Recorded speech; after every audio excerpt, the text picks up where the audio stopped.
For being here tonight at this legislative forum for the State House. We called it a run for the State House. And if you know any of these candidates and you've seen them out, they have definitely been running, and they've been running hard, trying to earn your vote. Some of these questions, most of these questions are like 1 minute, 2 minutes. And these fine gentlemen back here, that we have Blake Sanders and Lee Gilreath, we have already been back there, they've already looked through the questions, and they have approved them for tonight.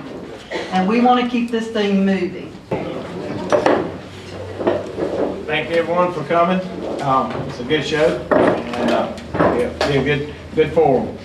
All right, so in 3-minute introduction, please include your occupation, present or past. So we're going to start off with number 1, April Cromer.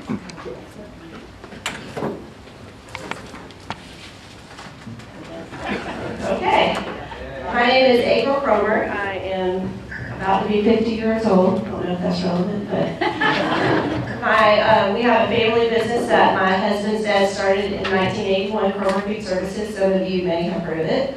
For the business, I am the internal operations auditor, which means that I go into each department and audit it and make it more efficient.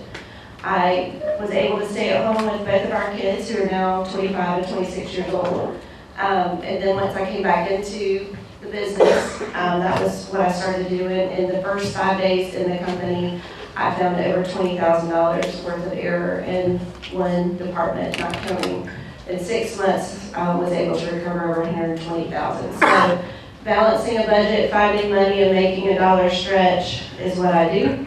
That's what the values that I take to Columbia when I ran the first time, because I was not being properly represented, and I feel like Anderson County is one of the most red counties in South Carolina, and we were being represented as Abbeville County. So that's why I ran. I've held to my values. It's an honor to serve. I finished my 4th year. I term limited myself from the beginning, so this is my 3rd and final campaign. I appreciate your support on June 9th. Okay, I cannot get this one. Can we do this and let you guys use that one together? Thank you. Craig, do you remember the question? Do you remember the question? It's your turn.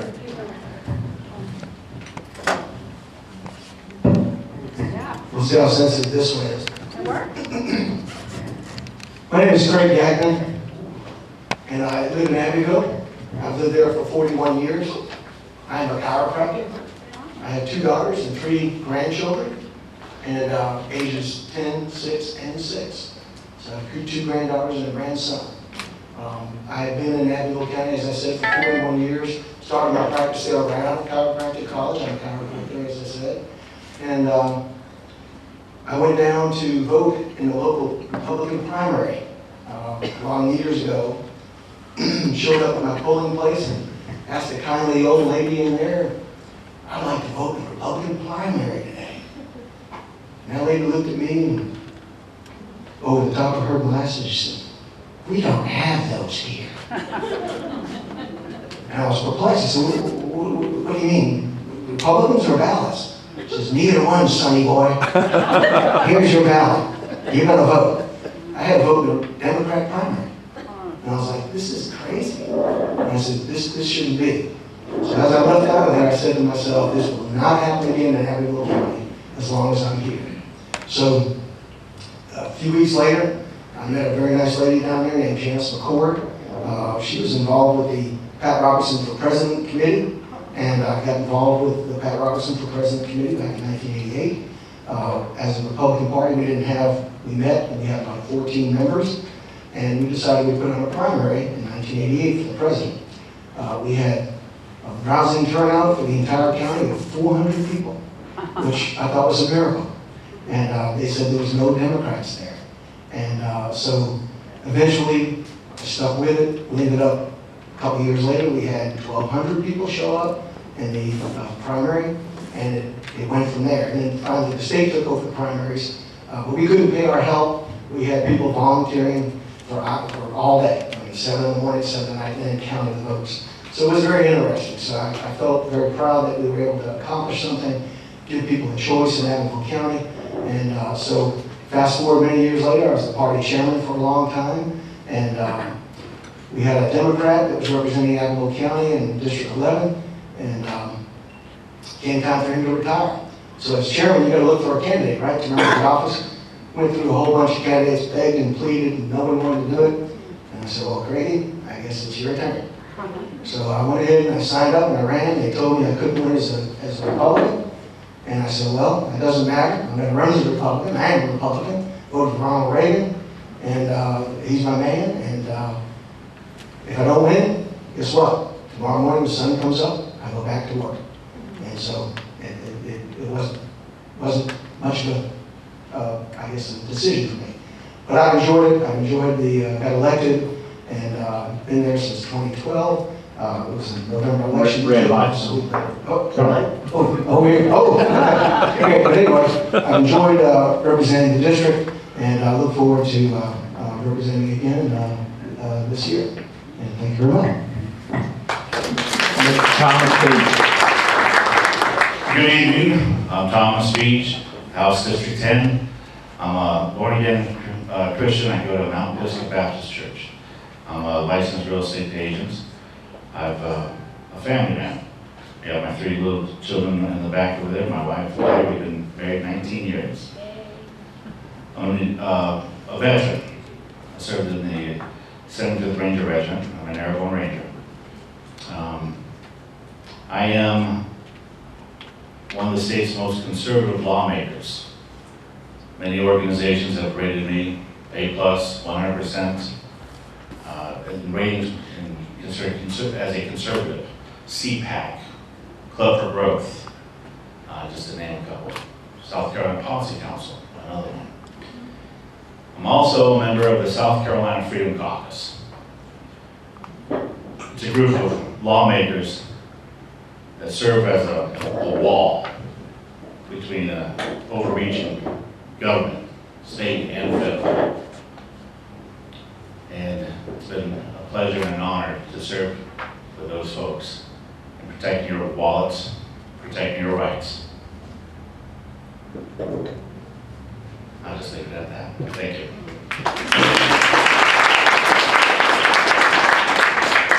Next, we have Stewart Watson. Thank you, everyone. Good evening. My name is Stewart Watson. I'm the challenger for South Carolina House District 10. I'm 63 years young. I've got 4 children ranging in age from 36 to 20. I'm a proud grandfather of 2 great-grandsons. One is about 3 weeks old as of yesterday, and the other is 2 years old tomorrow. My past, I'm retired, by the way. Recently retired. My most recent activity was I owned Antonio's Pizza Pasta up in Powdersville. Before that, I did a lot of things. I started my career in 1991 as a college professor. I'm a child psychology college professor. I have consulted with educational institutions all across this country and around the world, Eastern Europe, South America, Mexico. I developed an expertise in law enforcement. I've consulted with law enforcement agencies all over the country and on no-skill issues involving children. I was a contractor with DOJ, DOD for Eastern Europe, Ukraine, Georgia, places I do not want to go back to right now, and also in Mexico and South America. My first company, I started in 2003 while I was a college professor. At the time, it was a new company, policereports.us. It was a technology company, and we provided services to the law enforcement community. My goal had always been to retire by the time I was age 50, and so we sold that company to LexisNexis in 2014, August 4th. So I beat my goal by 16 days. I stayed retired for about 2 months and decided retirement was not for me. And so at the time, I decided I'm going to open a restaurant. And so I opened my first restaurant in Wilmington, North Carolina, Antonio's Pizza in Boston. We ended up opening 3 there. One of them got wiped out by the hurricane 6 months later. And then we had 2 here in South Carolina, the one in Powdersville that we recently closed in December, and we had one in West Pelzer. Blake Sanders helped us find a location in West Pelzer, and I think we were the first business that Blake tracked into West Pelzer. We loved being there, but we were shut down during COVID and weren't able to reopen. I graduated in high school in 1980. Went away to college, got to live my life, but came back here to run the restaurant in 2020. Of course, my parents still live here. And the thing that has always amazed me about this district and about this county is the amazing amount of growth that's experienced in the past 10, 15 years. Growth that staggers me as a kid who grew up bailing most of those fields where you have subdivisions of 30, 40, 50, 100, 250 houses. That represents a significant change from what I grew up with. But what we all know is that our infrastructure has not kept up with that growth, right? It's woefully behind. Infrastructure including roads, sewer, water, all those things, schools, all those things that should keep up with growth, they've not kept up with. So I've got several goals if I happen to make it to Columbia. One is to pass concurrency so that local jurisdictions can have concurrency, which requires developers to meet the standards of... I'm sorry. Thank you. Thank you very much. Kyle White. Good evening, everybody. My name is Kyle White, and I am from Anderson. Lived here since I was 5 years old, since my parents moved here when they were still in the U.S. Marine Corps. I am an owner of a local civil litigation law firm, and I'm an attorney, so I know what it's like to sign the front of a paycheck and the back of it. And the question was, what did you do before your current occupation?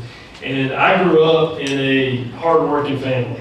My grandparents were, after my grandfather got out of the military, he worked in the mill in Westminster. And hard work was instilled in me from the time I was a kid. I had my first job when I was 14 at Mama Pickens restaurant in Anderson. I bussed tables. And I was very proud that Jimmy gave me a raise very quickly because of how hard I was working. I also worked on a local farm owned by, Kevin Bryan owns it now, but Ronnie Cole owned it at the time. I worked in various restaurants coming up through Clemson. I worked at Chili's, which, you know, I kind of miss Chili's every once in a while. I'm not exactly fine dining. But also worked at the Blue Heron restaurant. Worked at Fight Gym when I was at Clemson. Usually I was working 2 jobs at the time, going through Clemson, so we'd have some spending money. But that all taught me the value of hard work. And I'm trying to instill that also in my children. I have a 14-year-old who's a freshman at Tijuana High School. I have a 9-year-old who is a 3rd grader at Midway Elementary School. And my wife and I, it's our 16th anniversary today. But this is very important, and I'm here. And she's a very good sport about it. She's actually with my son, his baseball team, 10 and under, won the semifinals yesterday in their playoff tournament. They're in the finals right now. So I told Yvette I was going to try to leave early to catch the second half of the game if we didn't finish, but I'll just ride this out for the long haul, and hopefully there's still some game left when I get there. But I'm running because I love this community, and I believe that the job of the House Representative is to bring money back to this district. As Stewart mentioned, we have explosive growth in this county, and we are not going to be able to keep up if we do not bring resources back for law enforcement, first responders, infrastructure. It just ain't going to happen. And this year, while I appreciate Don and Blake for bringing money back to the district in earmarks, because Anderson County desperately needs it, our district, District 6, got $0. So I'm going to take that value of hard work down to Columbia, and I'm going to bring our fair share of resources back to this district. And I appreciate everybody's time tonight, and I would greatly appreciate your vote on June the 9th if you decide to vote for me. Thank you. Patrick Gordon.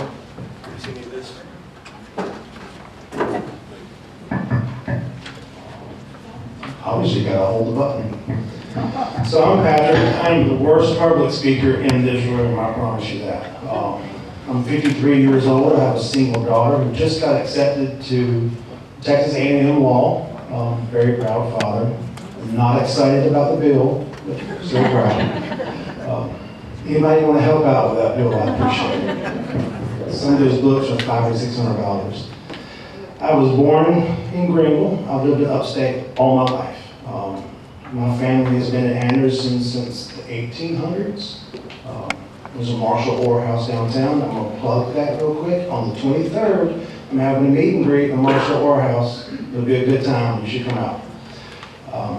I'm actually vice president of security and DevOps for a software company, a construction software company. It's a global company.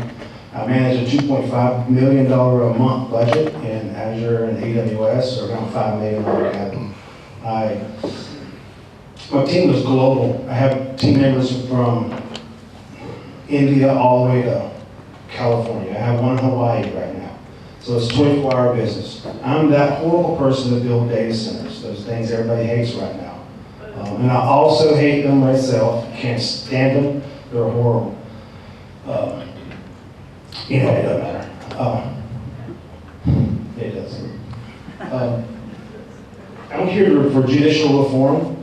It is, visibility in the judicial system is horrible. Visibility into a 300-page budget is horrible. No one can read that. It's 300 pages. Who wants to read 300 pages of numbers?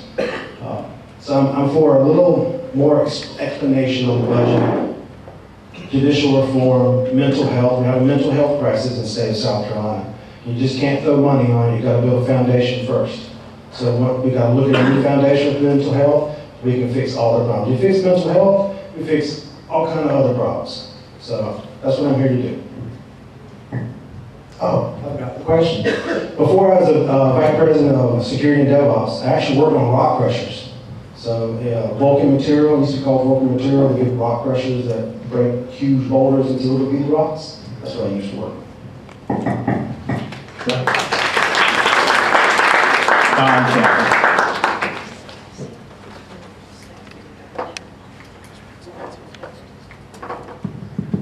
Good evening. Let me have yours. Well, I did, but it wasn't coming out. Okay. Good evening. Good evening.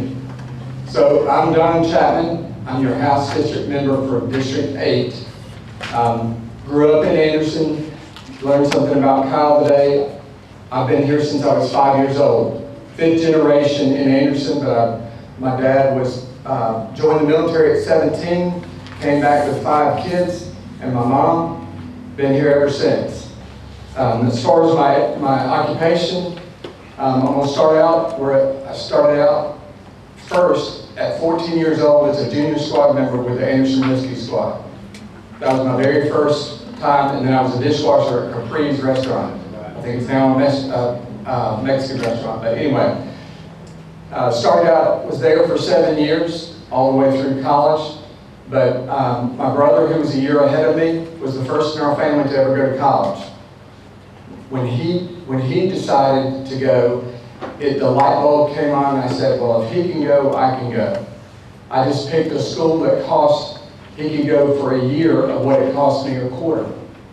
But I worked full time and put myself through architecture school. Graduated with 2 degrees, and when I was done, I came back to Anderson to start my practice. 32 years ago, I started my practice and been in business, so I too understand what it takes to run a business, to build a business, and to keep a business running and signing paychecks. Part of that too is understanding people. Unfortunately, you have to be able to learn different personalities and understand how to work with people. Our business, we just finished a milestone. We've designed 500 projects. More than 50% of those clients are repeat. That doesn't happen by mistake. It happens because you know how to work with people, how to get things done, say what you mean, and get things done. So I'm also married to my wife, Amy. She couldn't be here. She went to a Christian concert in Nashville that she had already planned to do before this was even set with a friend of hers. So, but we've been married 30 years, and she is my rock. We were baptized together. We go to Oakdale Baptist Church in Townville. I love this community. I've served it for 46 straight years, from the rescue squad at 14 all the way to now, and I'm going to continue to serve my community because it's the community I grew up in. It's my hometown, and it's the one I love, and as most of you have learned to love too, being here. I serve, just real quickly, I serve on LCI, which is Labor, Commerce, and Industry. It's a great committee, and I enjoy doing that. So thank you very much. Yes, it's Turner.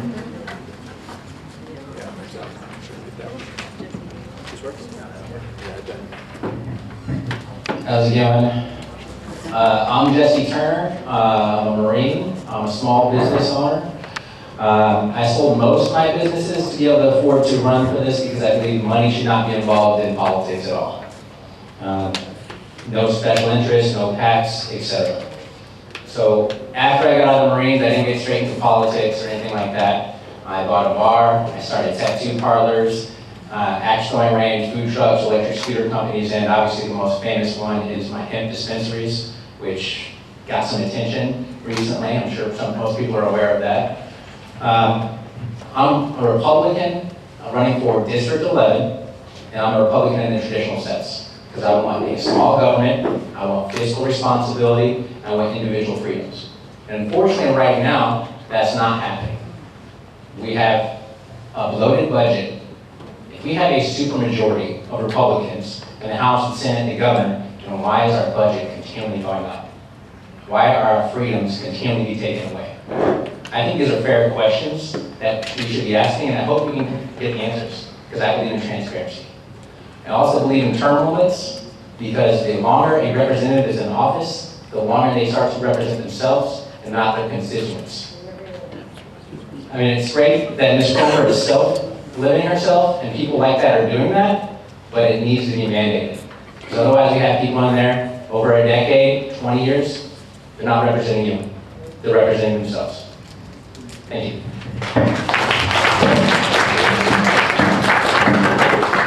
Sherry Hodges.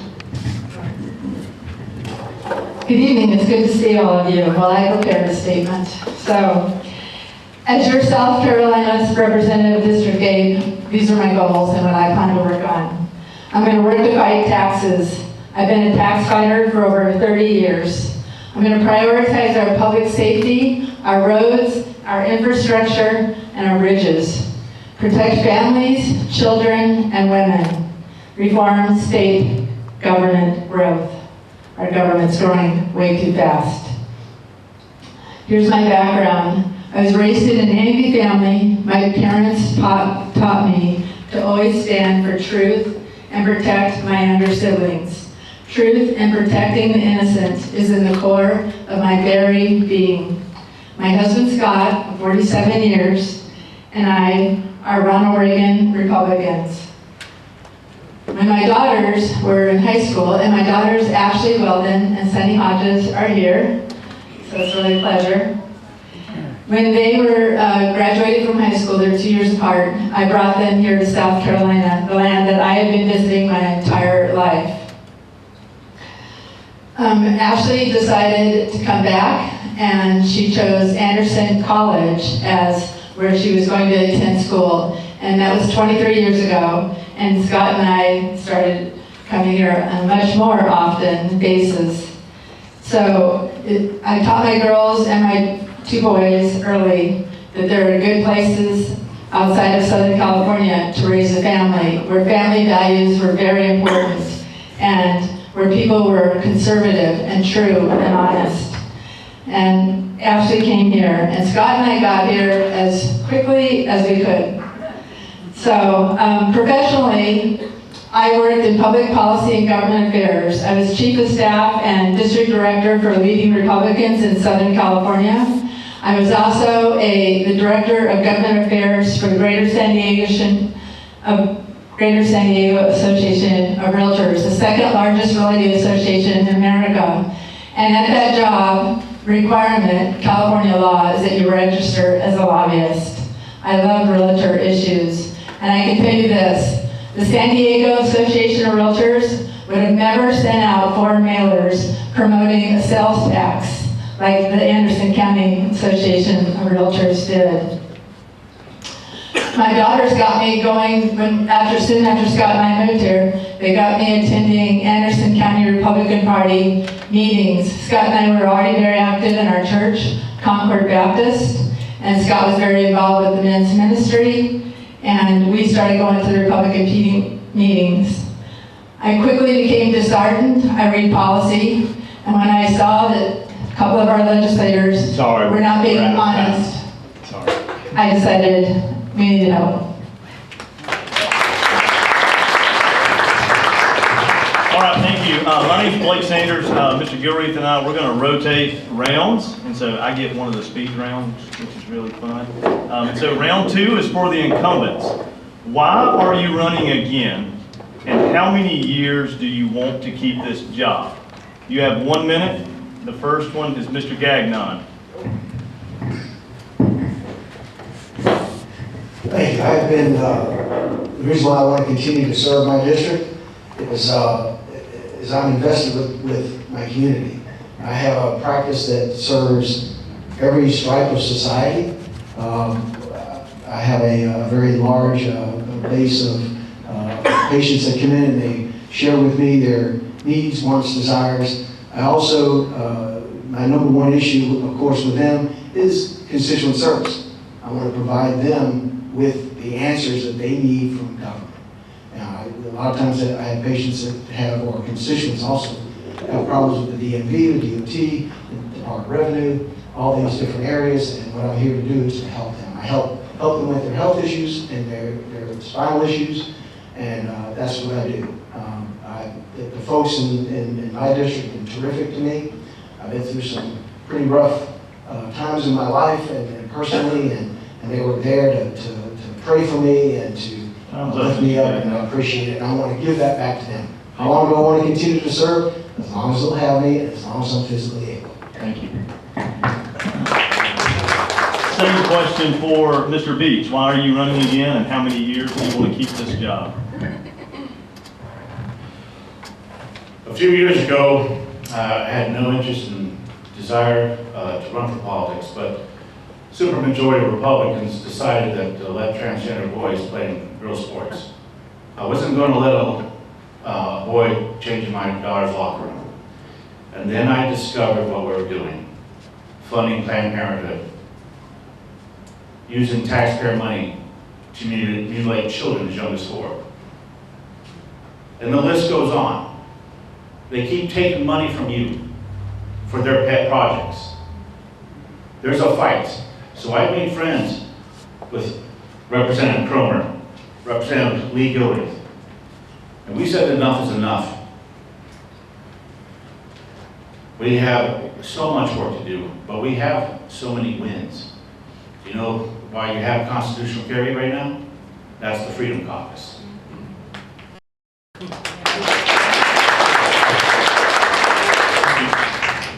Same question for Mr. Chapman. Why are you running again, and how many years do you want to keep this job? So, plain and simple, I love Anderson. I've been a part of this community with business, with church, with friends and family throughout this whole time I've been here since I was 5 years old. Went to school here the whole time. So I love this community, and I'm going to continue to keep it on the right path. As far as how long I would serve, I think that depends a lot on the voters. I think realistically, I'm 60 years old. I think that it's the question would be is whether or not you would serve. If you're young, you might can go a little bit longer. If you're older, you may not be able to go. But I think technically for me, I think 8 to 12 years is a good term because it's a representative. But I know some people down there that are doing really good things that have been there for a long time. So I think it's some of that. Thank you, Mr. Chapman. Same question for Mrs. Cromer. Why are you running again, and how many years do you plan to keep this job? As I mentioned earlier, I'm finishing up my 4th year. This is my last campaign. I term limited myself in the beginning. So this is my last campaign. It'll be 6 years if I win this. Because this isn't a job, it's not a career, it's just to go there and to make a difference. We still have a lot of work to do. In the short time that I've been there, we've thwarted the income tax increase. We were able to fix the bad road bill that came in that was going to increase property taxes, create new roads and toll roads. I've helped create, flip the Anderson County Board, Library Board from liberal to more conservative, worked with Kevin Hardy on that. So those are just a couple of the things that we're able to do without even passing legislation. As Representative Beach mentioned, I'll say one thing. The very first thing we were able to accomplish as a Freedom Caucus after I was elected, you don't have to pass legislation to make good things happen. we were able to shut down the transgender clinic at MUSC. They were performing Thank you, Mrs. different Cromer. things as young as 6 months old. Thank you. Still for the incumbents, what two accomplishments are you most proud of while serving as a legislator? And the first one would be Mr. Beach.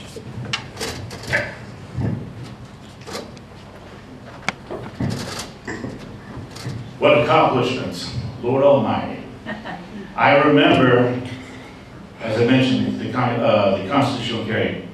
Folks, if you go to my website, there's a link there. If you might have heard Palmetto Gun Rights. And they accredited me for passing, getting constitutional carry, because at the time, we were attacked by the NRA. They threatened us. The NRA, for trying to fix a watered-down Second Amendment bill. There's only a few conservatives who had the will to go against the NRA.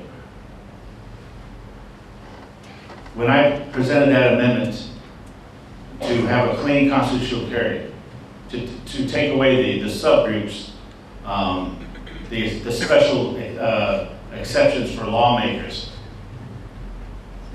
a lot of my Republican colleagues told me, Thank you, Mr. Beach. It's a speed round.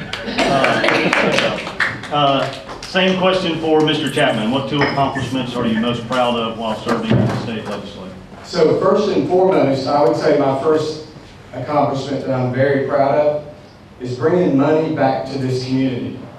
My understanding is District 8 has not gotten any money until I got there. And I said when I put it in paper and in writing that I was going to bring money back to public safety. $2.5 million I brought back. And part of that is vets helping vets, because I truly believe that our veterans, our public safety, they were our first line of defense, they're just retired. So I've brought money back. I've got more money coming back this year, if all goes well. So my volunteer fire departments, I've gotten a variety of things back for them. Each fire department in my district, I brought money back to them. The next one's a little bit different than, I have one of the 3 copies that the governor signed of the NRA, of the constitutional carry for my work. Thank you, Mr. One of Chapman. 3 copies.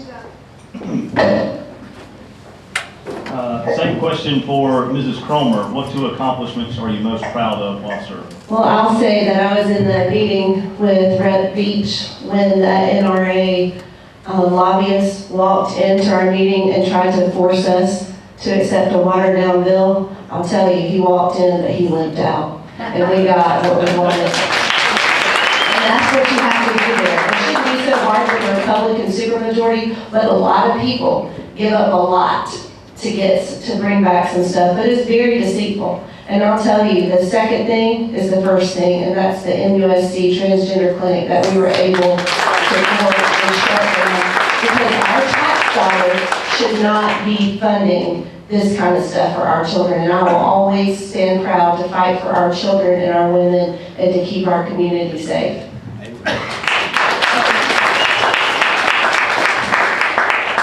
Mr. Gagnon, same question. What two accomplishments are you most proud of while serving? Thank you. There's a lot of things that go on in the legislature. A lot of important legislation gets through. To have a accomplishment, you have to have 64 other people in the House to help you. You can't do it on your own. So what you do is you build consensus, you build relationships, and you build trust with other legislators to help get what you need. Now there's one of the first bills that I worked on was a bill to get water into the Lounsville area. We had a terrible drought. Lounsville was drying up. They couldn't get any water. They were having a lot of difficulty. So we had to change the law to allow the Star Arbor water system to cross over into Abbeville County and provide that locality with water. And it's a small thing, but it's an important thing. If you run out of water, you're in trouble. Senator Odell, when he was here, was also had a companion bill in the Senate, but we worked on it together, and we got that bill passed. Thank you, Mr. Gagnon. No, gee, that was. I learned the hard way too, buddy. Follow-up question, and this should be, please, 1 minute or less so that we can move on to the challengers. The SCGOP just filed a lawsuit because the South Carolina Republicans cannot close the primaries. Are you one of the ones who are holding it back, or can we count on you, if elected, to push it through? And that goes to Mr. Chapman first. So the answer is yes. I've signed both closed primary bills. I think there's maybe now 6, but the first 2, I think it was the Freedom Caucus had one and the Republican Party had one. I signed both of them. So the answer would be yes. Thank you. Mrs. Cromer, same question. Yes, I am a co-sponsor of the leading legislation that would truly close our primaries, and I'm with 80% of the people who have supported that, and there's only one reason why it's not passing, and it's because of the people who, Republicans who Democrats elect to be there. Thank you.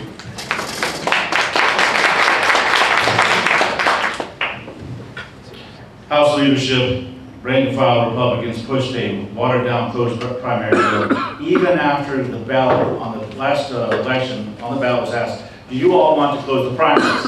84% of you said yes, close the primaries.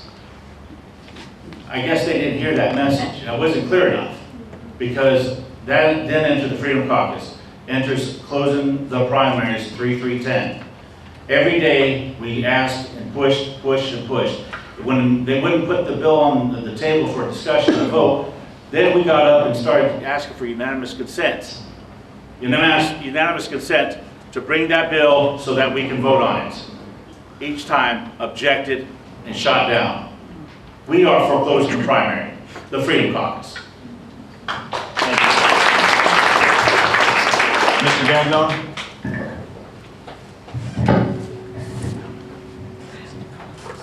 Yes, I have signed on to one of the 2 bills that were first presented to close the primaries. It's not as simple as closing the primaries as we might think. It sounds like a great idea. Let's have Republicans vote Republican primaries. There's a couple of sticky issues that need to be cleared up first. Number 1, the state runs the primary, not the party. The party used to. When I first started, we had to run our own primaries. We could have done whatever we wanted to do back in those days. But because in the state constitution it says that elections need to be open and fair. And that's one of the sticking points. So I think it may end up, one of the reasons why this has not progressed is you have to clear out that issue first. I think it's probably going to have to go to a referendum. It's going to have to have a constitutional change before that can happen. But I'd love to see it, but I think the realities are a little bit different, and that's the gray area. But it is the way it is, and hopefully we can work to change that. Thank you, Mr. Gagnon. All right, so now we are to the challengers. Can you tell us why you are running for State House against your opponent? If elected, do you plan to join a caucus and why? Kyle White?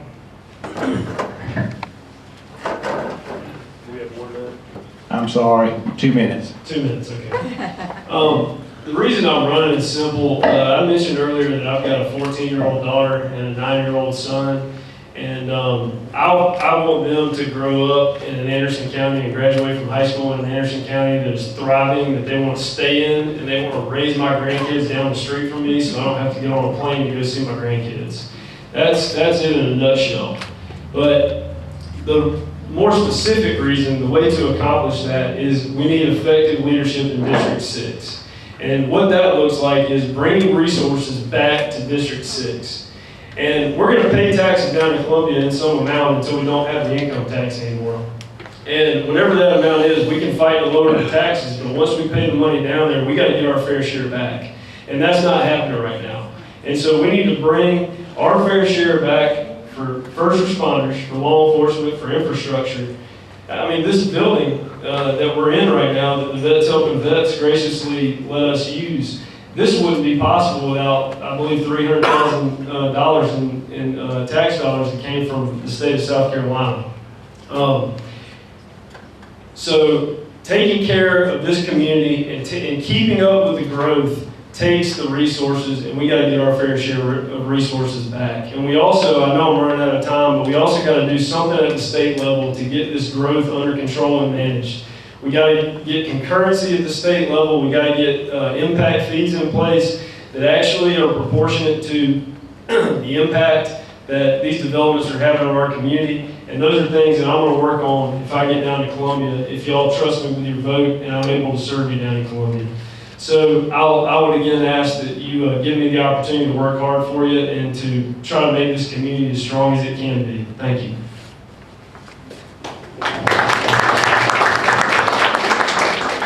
Patrick Orr, can you tell us why you're running for State House against your opponent? And if elected, do you plan to join the caucus and why? That caucus question's easy. No, I don't plan on joining any caucus, not a single one. My vote belongs to the people, not a faction in Columbia. It belongs to the people. So I'm not going to be managed by a group of people, sign a document saying I won't run against someone else. My vote belongs to Anderson. Visibility is the weakest thing in politics. We don't actually know anything about it. As I said earlier, the 300-page budget, no one knows that budget. I had to use artificial intelligence to break it down so I can understand it. And I guarantee you that the only people that read it were the Ways and Means Committee, maybe one or two other people. It's a horrible thing. Visibility is important, and mental health is important to me. And if I can focus on those two, I'll feel accomplished. But in this election, I'm the third wheel, which is wonderful because I can tell the truth and not worry about it. Because I'm forcing a runoff between two people. So it's great. We have a horrible mental health issue in Anderson. We have 1,300 people right now that need to go into a hospital, and not a single one of them. They're all on the street. No one wants to help them. The court systems don't want to help them. Mental health, visibility, judicial reform, budget.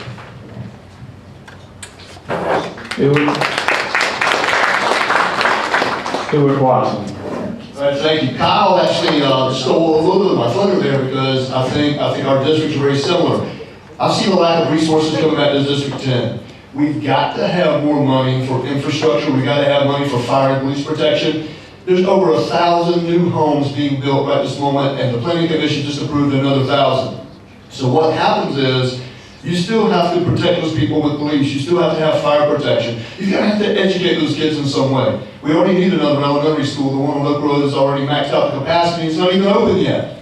So we have to bring resources back to our district in order to fulfill those needs. If we don't, who's going to suffer? Our citizens are going to suffer. That's who.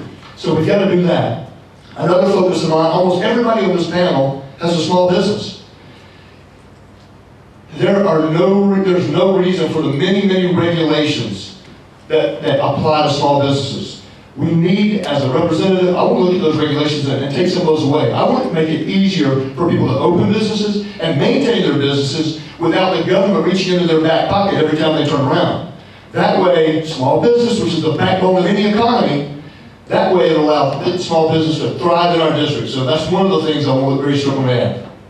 What about affordable and accessible health care?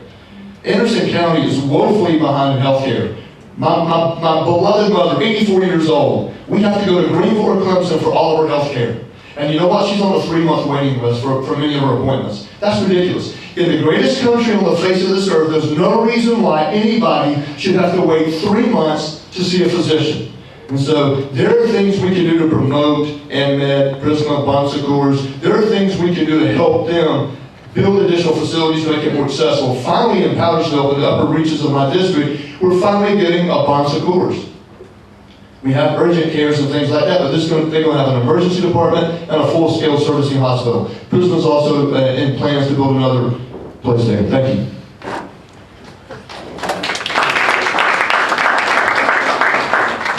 Jesse Turner, can you tell us why you're running for State House against your opponent? And if elected, do you plan to join a caucus or why? 2 minutes. Alright. Well, it's not a surprise, I'm for term limits, and I don't feel represented, and many of my fellow constituents and people that I go door knocking and talking to, they don't feel represented either. The people that are in office are not voting how we want. That's the biggest one for me. I believe we need strong judicial reform. If we could just scrap it and start over, that would be my best bet. Criminal reform as well. As for the caucuses, we have a Republican caucus that essentially votes for themselves. They vote to stay in power, and they only care about themselves. They're not real Republicans.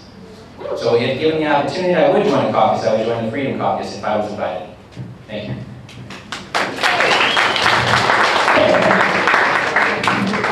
Sherry Hodges, can you tell us why you're running for State House against your opponent, and if elected, do you plan to join the caucus and why? I'm running because I love South Carolina, the people, the beauty, and I thank God that I'm here, and I want to do what I can to protect it. I spoke out at Republican meetings in 2024 and said, be careful. Don't elect people just because they say they live here and that they're Republican and conservative, because you got to watch how they vote.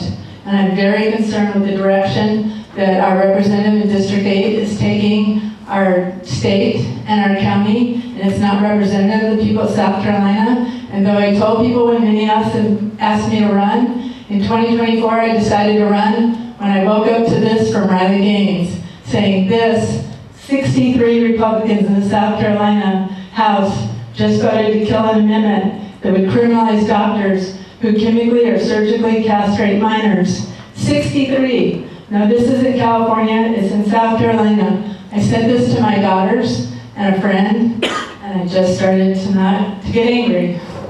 And I thought, I'm gonna run. This isn't the people of South Carolina. I'm not gonna sit around and watch this state that I love be destroyed. And I thought about not running again this year, and then the same thing happened, and then the taxes, which has been my hot button since I was in my early 20s, when I realized I was like my grandfather, angry about taxes. And so the taxes were a big deal, and while I was fighting, and I was the chair of the coalition to defeat the Anderson County sales tax, and then we fought 21 to 78%, the Representative District 8 was telling people to vote for it. We got to lower taxes. This county and the state have a big increase in revenue, and they're just growing government, and they're not bringing it home to our roads, our bridges, our infrastructure, and the issues that are so, so important to us. So again, I'm running because I'm passionately care about it, and I'll just say I'll be served 4 to 6 years. Thank you. This goes to challengers again. What are 2 main goals you want to accomplish if elected? You have 2 minutes. Kyle White, we'll start with you. 2 main goals. The first would be that we got to start getting resources back to this district. We got to get it back on track to keep up with the explosive growth that Anderson County has experienced. I mean, we look around and Anderson's growing faster than anybody can keep up with, and that's going to take resources for law enforcement, fire departments, infrastructure to come from the state of South Carolina, and it ain't happening right now. Second priority would be to get a handle on some of this growth with some measures in place to make sure it happens responsibly. We need some concurrency laws at the state level to make sure that the infrastructure is in place prior to the development going in. We also need to take a look at impact fees and make sure that those are actually proportionate to the impact that these developments are having on our community. So those are my, I guess, 2 of the priorities for going down there, and I'm going to work hard to accomplish them if given the opportunity. Thank you.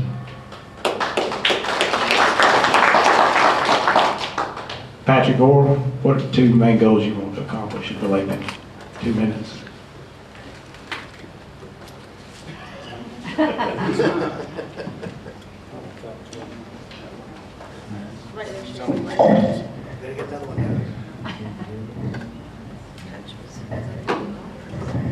Just want to share the mic. I hope none of y'all are sick. I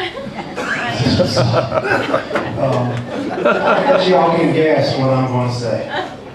Anybody want to guess my first one? Mental health. There you go. The more I talk to some people around here, we should push that a little faster. Judicial reform is up on that road right there. We need judicial reform. In fact, we have almost a 2-year waiting list for some courthouses. There's 547 cases a day. We don't have enough judges. And then the ones we appointed are not the best. We need to change judicial reform. Judicial reform and mental health, you'll probably hear that 500 times a night from my mouth.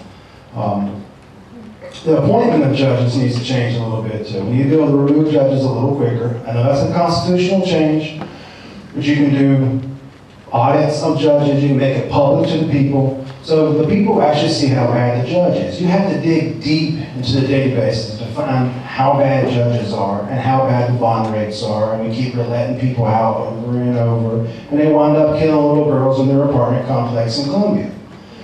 That needs to change. Bad judges, mental health, and that's what I like to focus on. If I can just those 2 things, it would accomplish a lot. Mental health in itself accomplishes multiple things. It's a stair. You fix the mental health problem, you fix abortion problems, you fix judicial problems, you fix money problems. It's a stair step. You fix one thing, everything else changes.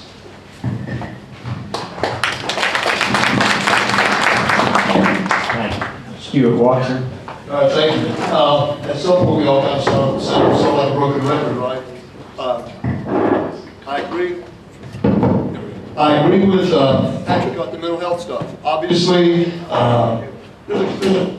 being a former child psychologist, I know how great the need is for mental health beginning as early as age 3 to 5. Can't argue with that. Can't argue with judicial reform. Some of the things I would focus specifically on for myself and for my district, much like Kyle, we're in great need of getting money back for infrastructure, which includes roads, bridges, water, sewer, those kinds of things, but also for fire and police protection. I consider fire and police infrastructure as well, because without that, you have a community of chaos. And so I consider fire and police protection part of that whole community infrastructure that's so very important. The second thing I want to do is, and just maybe pie in the sky. I've never understood, I don't understand a lot of taxes, philosophically. But I don't understand the state income tax, and I know the people in the legislature are working to get rid of that now. But there's a lot of states, or 7 states nationwide, that do not have a state income tax, and they were able to prosper. I think we can get rid of the state income tax, and I think we can get rid of personal property tax. That's another example of the government putting its hands where it doesn't belong. You buy your house, you buy your boat, you buy your car, you buy your trailer, your jet ski, whatever you have, your tractor. You have extra land that was passed down to you from your family. My family's been here for over 200 years. I've got land, I've got 11 acres left that's been in my family for over 200 years. But I pay taxes on that property every year. I think that's unconscionable as Americans, that we have to pay tax on things that we own year after year. So those are the 2 big things that I would focus on. Thank you. Thank you. Jesse Turner.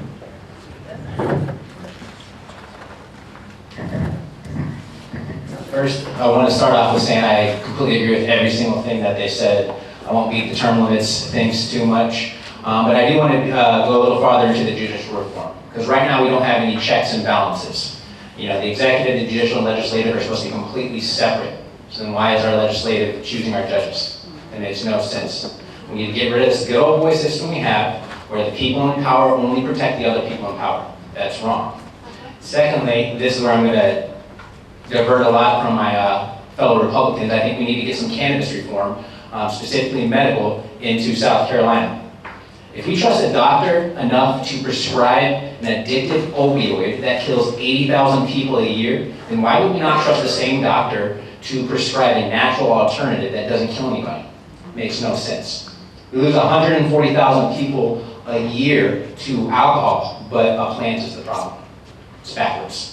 So I think we need to take a real big look at that. Now, personally, I think it should be recreational, but I also think we need to leave that up to the people and not to legislation, so it should be on a referendum. They can vote on it and go from there. It'll help a lot financially. We could use that money, put a tax on it, where the tax goes only to the roads, not to a general slush fund.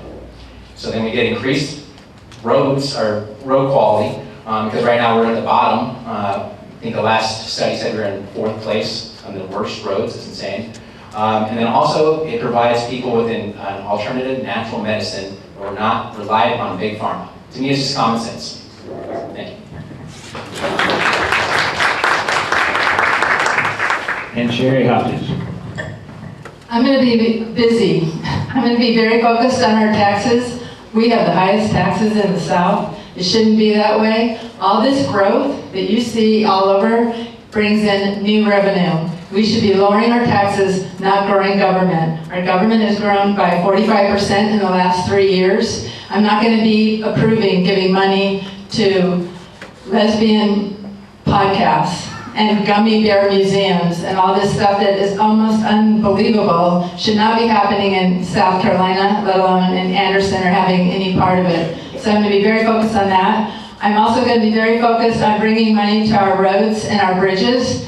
Our roads and bridges are horrible. I live near one of those bridges, and my husband is a retired general contractor. He often shares his concern when we hear the sounds that bridge makes. They're not safe. The money needs to go to the roads that the common people drive on, not the big special interests, which is where the money currently is going. We don't have much money. I've been on roads as I go knocking on doors and meeting people. We have roads that haven't been touched in 30 and 40 years. That's not acceptable. Anderson people deserve better. And if we really care about our community, our representatives should be bringing the money to our communities and to our neighborhood and keeping us all safe. Safety's first. And as a vice chair of the Anderson County Foster Care Review Board, I have a great concern for children. And as a mother and a grandmother, we have a lot of hurting children out there. We need to look at our judicial system, DSS, and a whole array of other things. And I've been meeting with other people, and we've got to see how we protect these children. We have generational children who are lost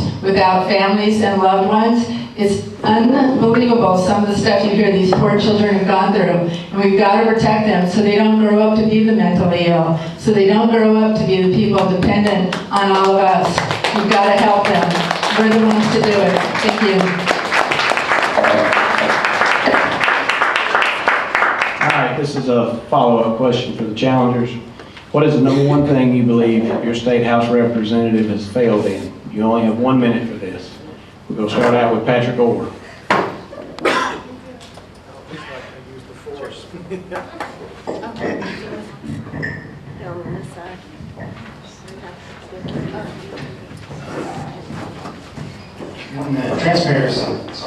Transparency. Transparency is not just a Don problem, it's an all of them problem.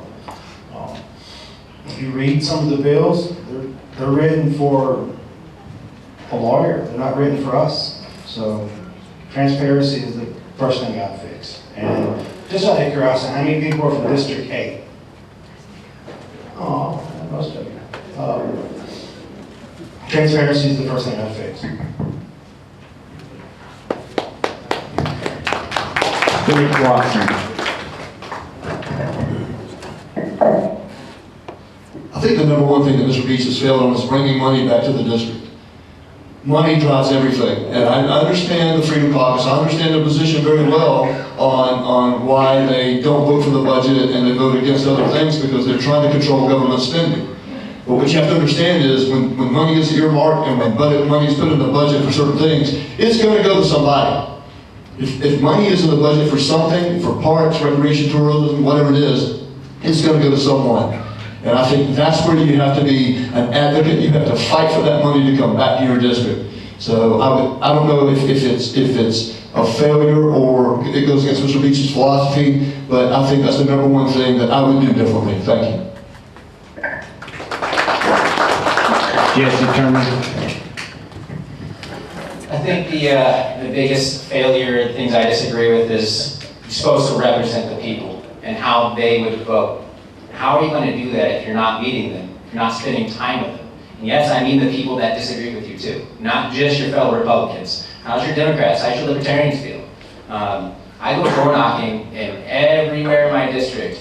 Calhoun Falls, Abbeville, not so much home in the park anymore. I got tired of guns getting pulled out on me. But generally speaking, he's been for 12 years. Nobody knows him. And I think that's the problem. How are you supposed to represent the people if you don't know them? That's the number one issue. Mary Hodges.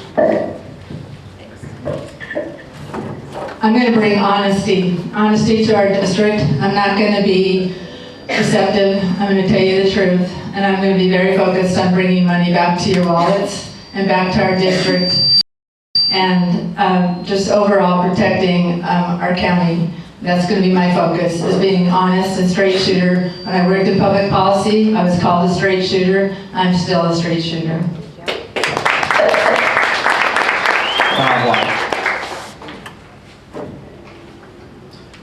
So, the question of what Representative Cromer has failed at, I don't really like to use failure is kind of a strong word. However, what I would change about the way things are being done in this seat is that I feel like right now our representative, my representative for District 6, is legislating for scorecards and social media and not for the people of this district. And the result of that is that we are not getting the resources, our fair share of the resources coming back to this district. And folks, if we don't get the resources, it's not like they just magically go back into our pockets or our taxes magically lower. Our money goes to the Democrats in the low country instead of coming back to firefighters, first responders, things like that. So we got to get serious about representation for the people, bringing resources back to this district, keep up with the growth that's exploding around here, and we got to get this district back on track. Thank you. All right, round 4, back to the incumbents. This is a 1-minute question. The first being to Mrs. Cromer.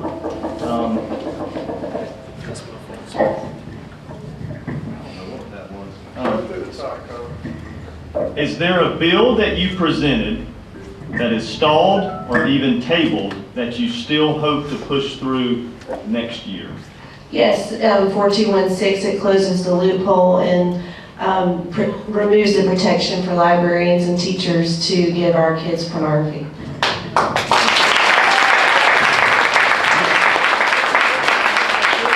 Mr. Gagnon, is there a bill that you presented that is stalled or tabled that you hope to push through next year? Yes, there is. The main bill I've been working on since last year at this time. We started an ad hoc committee, and it was insurance rate reduction ad hoc committee. There's a lot of things going wrong with our insurance. You notice your homeowner's insurance, property casualty, your car insurance, all that has been increasing over the last few years.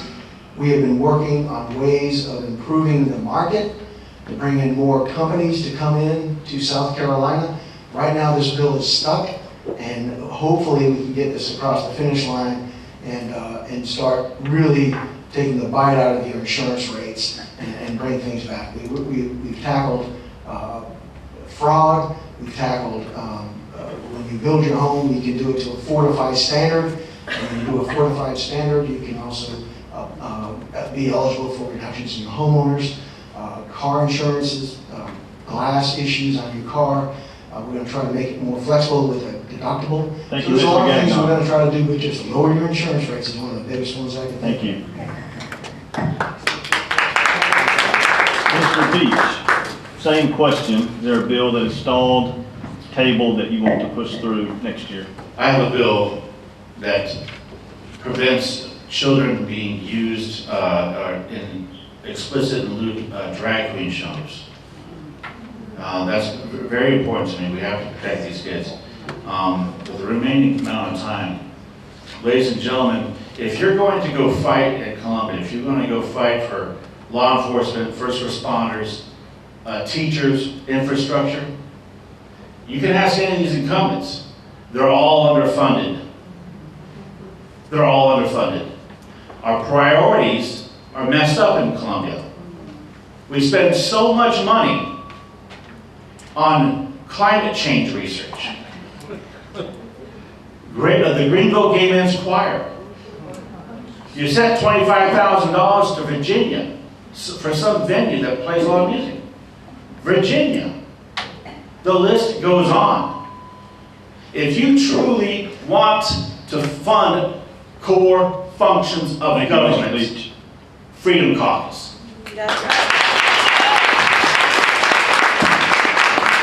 Mr. Chapman, same question. So one of the bills I started as my freshman year, has anyone heard of Kratom?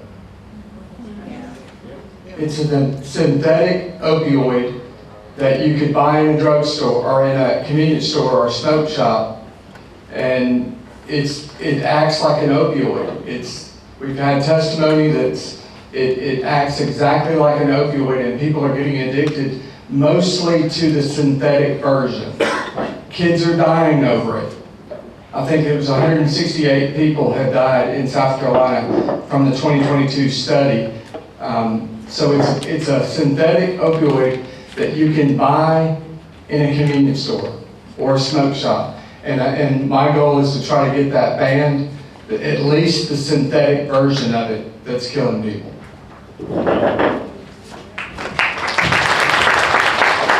Mr. Gagnon, this question is for you.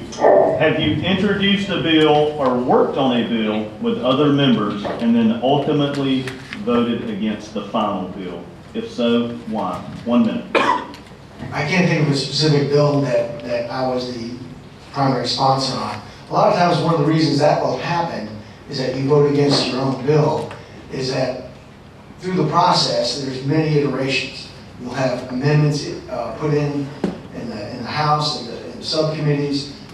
You'll also have full committee amendments added on. You'll also have Senate amendments added on that can really destroy the bill.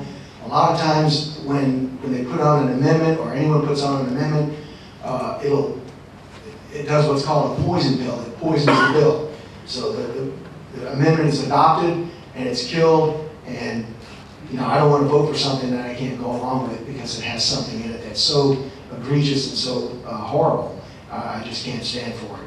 But it has happened in the past, and you see it happen a good bit of the time, especially in the Senate. I'm not going to pick on the senators today, but they have Rule 24. They put unrelated amendments on bills that may have something to do with homeowners, but then they put something on cars. It's a mess. Thank you.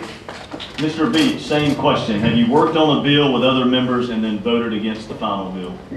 I can't think of anything specific, but Mr. Gagnon is 100% correct. I'll just repeat your answer. Thank you, Mr. Beach. Mr. Chapman, same question. So I guess it would be the drum that one of my opponents beats every day, it seems like, is the transgender. I was the co-sponsor of the bill, and what she likes to promote and show you is an amendment. So there were 13 amendments to the bill that she's speaking of. I was one of the early co-sponsors of that bill. That bill went through unamended. That's very rare.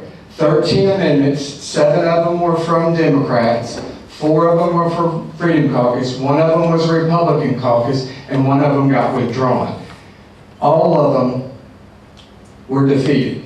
All of them were tabled. The bill passed in its original form.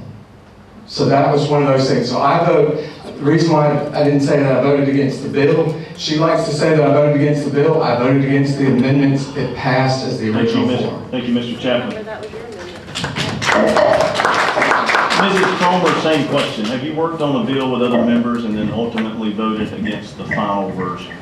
I can't think of an instance where that has happened. I see it happen often in the House, honestly. There are some people that are supporting and promoting something, and then the grassroots get hold of it, and they call in and put pressure on the House members, and then so ultimately they vote against it. So I think that's great. But I don't remember a specific bill, but I have seen it happen. Thank you.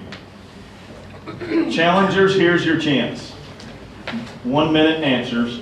What bills has your opponent voted for or against that you would have voted differently on had you been in office? Mr. Watson, go first. Wow. I'm just going to pick a couple.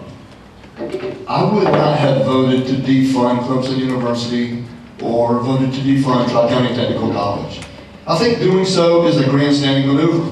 is doing nothing but to shock people and try and draw attention to yourself and draw attention to an issue when you know, number one, you're proposing something that's never going to happen. And the only people it's going to hurt are the students who are there at Clemson and Tri-County. So you defund Tri-County Technical School, you're going to raise their tuition by 1,100% immediately. Even if you say we're only going to defund it for one semester. There are other ways you can express your outrage for actions taken by a university, including South Carolina State. I thought what they did was horrible. Disinviting the lieutenant governor to speak, I thought that was horrendous. But there are other ways you can express your outrage and make that point known. Number one, by calling out the people that rescinded that invitation. So I think there are better ways to handle that, and I'll look down those things. Thank you, Mr. Watson. Mr. Turner, same question. What bills have your opponent voted for or against that you would have voted differently on? The one that comes instantly to mind is the pay raise for family court judges. The lowest pay right now for a family court judge is above $200,000 per year. You don't need a pay raise. And that's going to cost us about $4 million. I can name hundreds of locations and places where we better put off that money. I don't know, off the top of my head, Calvin Falls and Abbeville's water issue. They could use $4 million for that. So why are we funding a raise? As a Republican, we're supposed to be fiscally responsible. We need to be better with our money, not just frivolously spending it and giving pay raises to anybody and everybody when they're not doing the job that they are supposed to be doing. We're ranked 41st or 43rd the last time I checked when the consensus went out in 2023. So they don't deserve a pay raise. And they definitely don't need over $200,000 a year to do a bad job. Thank you. Thank you. Mrs. Hodges, same question. What bills had your opponent voted for or against that you would have voted differently on? Well, I hope I have more than 2 minutes. You have 1 minute. I would not give myself an 80% pay raise, especially when we just raised taxes, they just raised taxes on 24% of the people. I would join Representative Cromer in voting to give Tri-County Tech $1 until they change their policy, not allowing them to go to taxes.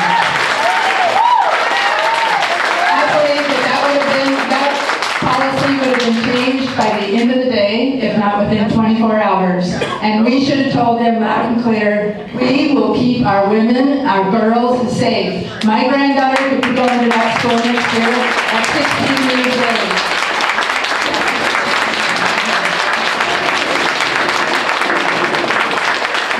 That decision by Representative Lee is what got him censored by the Anderson County Republican Party. When he tried to defend why he voted and why he argued with Representative Cromer for 2 minutes, he got himself censored by the Anderson County Republican Party. Well deserved.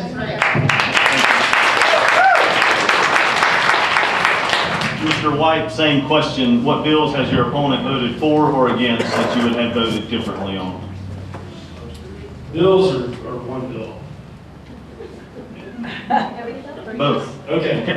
Whatever you can fit in 60 seconds. The first one would be voting against the budget this year. And the reason is because you're just shooting yourself in the foot. It doesn't accomplish anything and it prevents your district from getting any money. And we need that money in Anderson County. But there was not a vote on the amendment to defund Tri-County Tech or reduce the budget to $1, but I absolutely would not have done that.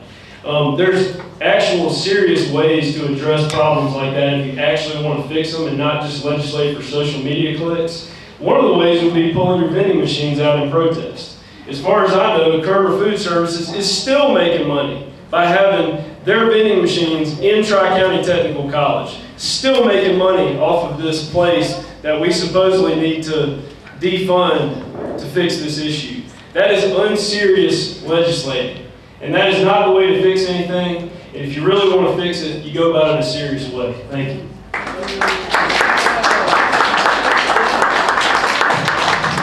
Mr. Orr, same question. What bill or bills have your opponent voted for or against that you would have voted differently on? Your 60 seconds start at 5 seconds. Yeah. So I'm with April Cromer on this one. The Tri-County Tech needed to handle that problem a little better. Some of them, wouldn't vote against him. I would increase. The bond reform, it got watered down. It needed to be more stringent, more effective. There are a lot of bills that got watered down that all of them voted for that I would have voted against. We need stricter punishment for some of these crimes. Child rape needs stricter punishment. That's just one. Child rape is horrible. Everybody's like, the death penalty for child rape. I kind of want them in gym pop for 30 years. Because death is easy. Put them in gym pop for 30 years. Don't know what rape is, I promise. We pay for their food and room. Okay, so 30 cents would kill them, but, so we're gonna kill somebody instead of actually, that's a good idea too, on Constitution, right, but it's a good idea. Red light's on. That stopped, the red light was on, sorry. So we are going to take a 15-second pause so that we can get some mics fixed, and so I'm supposed to kill 15 seconds, and so I'm trying to do so by saying the same thing over and over again. Yeah, check the mics. Hey, let's thank that for Patrick. Hey, that's a great idea, Mr. Beach. Mr. Beck, I just want to say thank you for organizing this and putting this together. Thank you so much. And the Anderson County Republican women. We men like to pontificate and strategize, but if you want to get something done, give it to the women. That's right. For our representatives currently serving, round 5, this is the budget. Republicans have the majority. Republicans should be about lowering taxes and less spending. The budget moving into 2027 is roughly $15 billion. In fact, there are over $300 million in earmarks. The Senate added $130 million, and $41 million is in recreation earmarks, and $24,250,000 in tourism earmarks. In fact, Representative David Weeks, a Democrat in Sumter, walked away with $4.5 million in recreation for parks for Sumter County, $1.7 million for the community improvements in Sumter, $700,000 for the Lincoln Museum. With high interest rates for homeowners, high gas prices due to Iran, grocery prices, and high rent, did any of you actually read the budget before voting on it? Whoever voted on it, please raise your hand. Voted or read it? Who voted? Well, I will ask the first question first. Sorry. Did any of you actually read the budget before voting on it? Raise your hand. No, we read the budget. Yeah. Yeah, we read the budget. We went through it. All right, so then whoever voted for it, raise your hand. Did any of you have earmarks included in the budget? Raise your hand.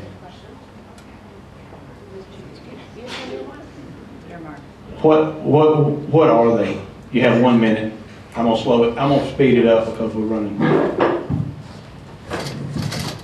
Sheriff County, the sheriff asked me for $1 million for a new helicopter.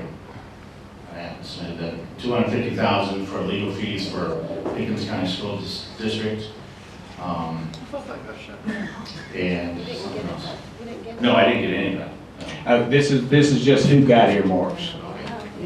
I'm sorry, Thomas. Thank you, Lee. So, Don Chapman. Yes, I got 1.4 million. I got 4 fire departments. I got a new fire truck for Double Springs Fire Department. Their tanker truck was decommissioned. Only had 3 fire hydrants in their district. Zion Fire Department, Double Springs, and I also got $163,000 for vets helping vets for their, that's right, back for PTSD and a variety of other things that they do to help veterans. I got $140,000 for Anderson County Public Safety to change lights out, so that as the ambulances and police cars and fire trucks go down, the lights automatically change, helping them be more safe as they're traveling to emergencies. Let's see, there was one more. There's one of the other fire departments. So everything I've ever brought back has always been tied to public safety.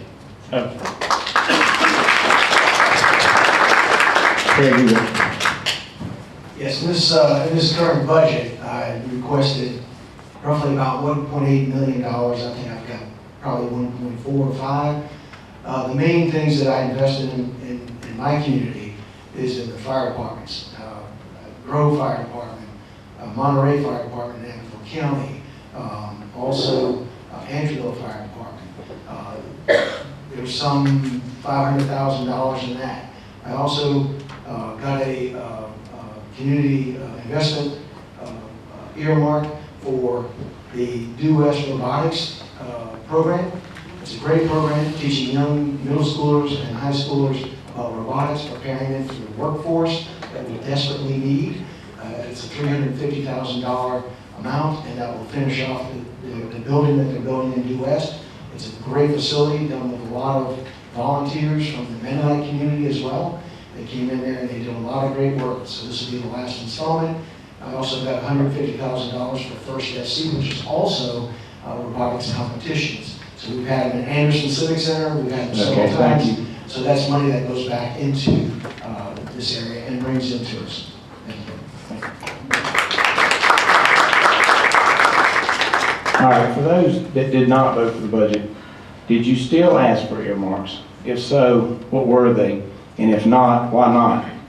And have you ever had earmarks in the budget for your district since you've been in office? 1 minute. Who's up first? Yeah, Thomas.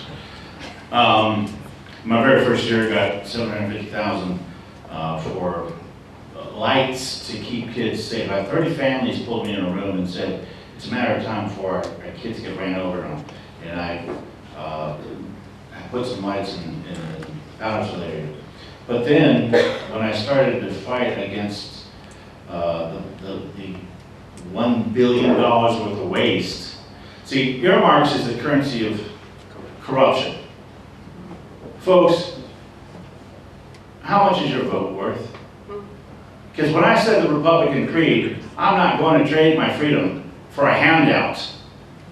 Yep. I'm not going to trade my freedom for beneficence or my dignity for a handout. That's the creed. And then if you take that creed as a Republican, I want you to remember that. The deal is, you go to Columbia, you vote how they want you, the leadership. There's no negotiation. Sorry. And they'll reward you. Thank you. Hello? Hello? So, can you hear me? Is this working? Give it. There you go. So, I requested earmarks $10 million for CTC, that's for local roads, $600,000 for a substation for our fire department, and I cannot remember the amount, but 3 police officers for 3rd shift for the Pendleton area where they're lacking. What Thomas touched on this, earmarks, what they don't tell you, do you know where the earmark money comes from? It's money that they haven't accounted from in the budget, so it's money that you were overtaxed from. And instead of sending it back to you or making it fair, they take my hand, twist it behind my back, try and make me cry uncle, so I will go along with all their wasteful spending to all the things that go against my values that I can't even list here because 1 minute is not long enough. But I am there to fix the system where my opponent wants to go and play in the system, and I will not be a part of that. That's my promise.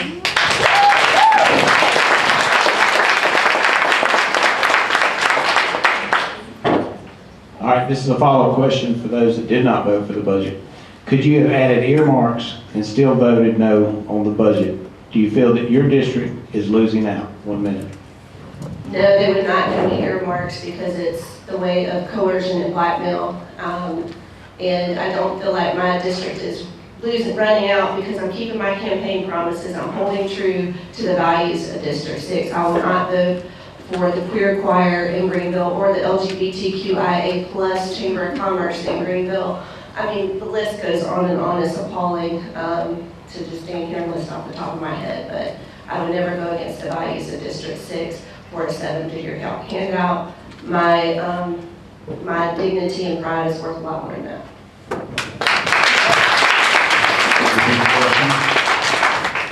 So this is a follow-up question. For those that did not vote for the budget, could you have added earmarks and still voted no on the budget? Do you feel that your district is losing out? I voted against the budget gladly. Folks, are you worried about law enforcement? Are you worried about making ends meet? What about your children's future? What are they learning? Our teachers. If that's the priority, you got to go fight. And when you go fight, you think they're not going to punch back? They do that by denying you these earmarks so that your citizens can go and play with the emotions of firefighters. Of course we love our firefighters and law enforcement. Of course we want them funded. But at what price is your soul? How much is your vote worth? You want me to go fight for your future, for your kids' future? Send me. I'm glad I'm an obstructionist. It's disgusting what happens down there in Columbia. You know nothing good happens past 5 p.m. That's why I come home every day, 4 hours on the road. Red light. This is for our challengers. Would you have voted for the budget? What earmarks would you ask for your district if you were elected? 1 minute. Jesse Turner.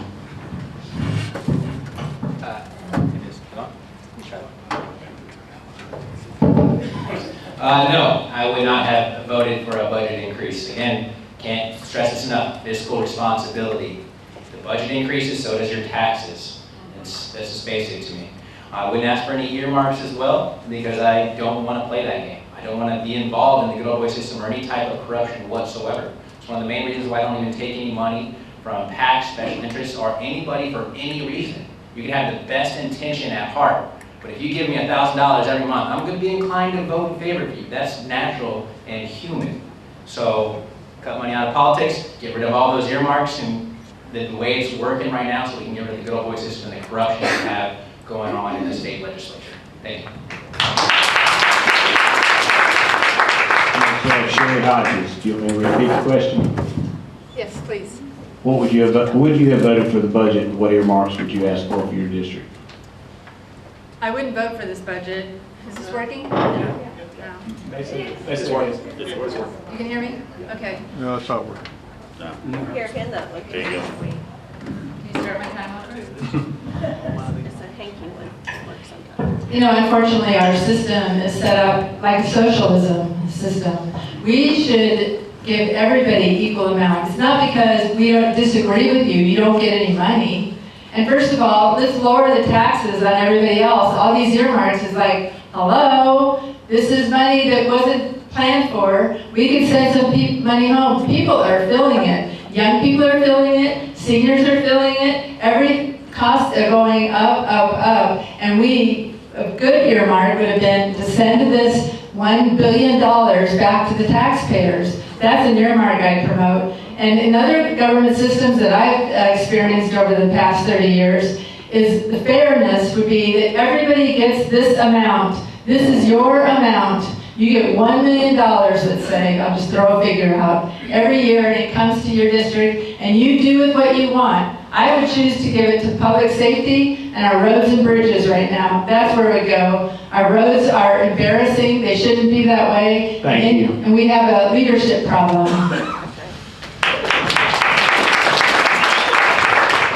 Kyle White, would you have voted for the budget? What earmarks would you ask for in your district if you were elected?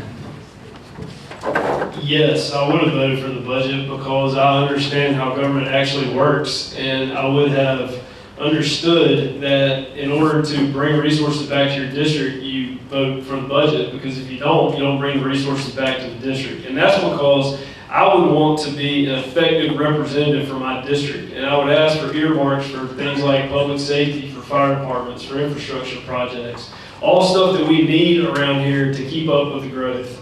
And I find it interesting that we're against earmarks, but we still ask for them, but then we don't get them. That just tells me that the person who's currently representing District 6 would love to have the earmarks, they just can't effectively get them. And that's what we need to change. We need to go down there, bring our fair share of the money back to this district because we need it. Thank you. Patrick Orr, would you have voted for the budget? What earmarks would you ask for your district?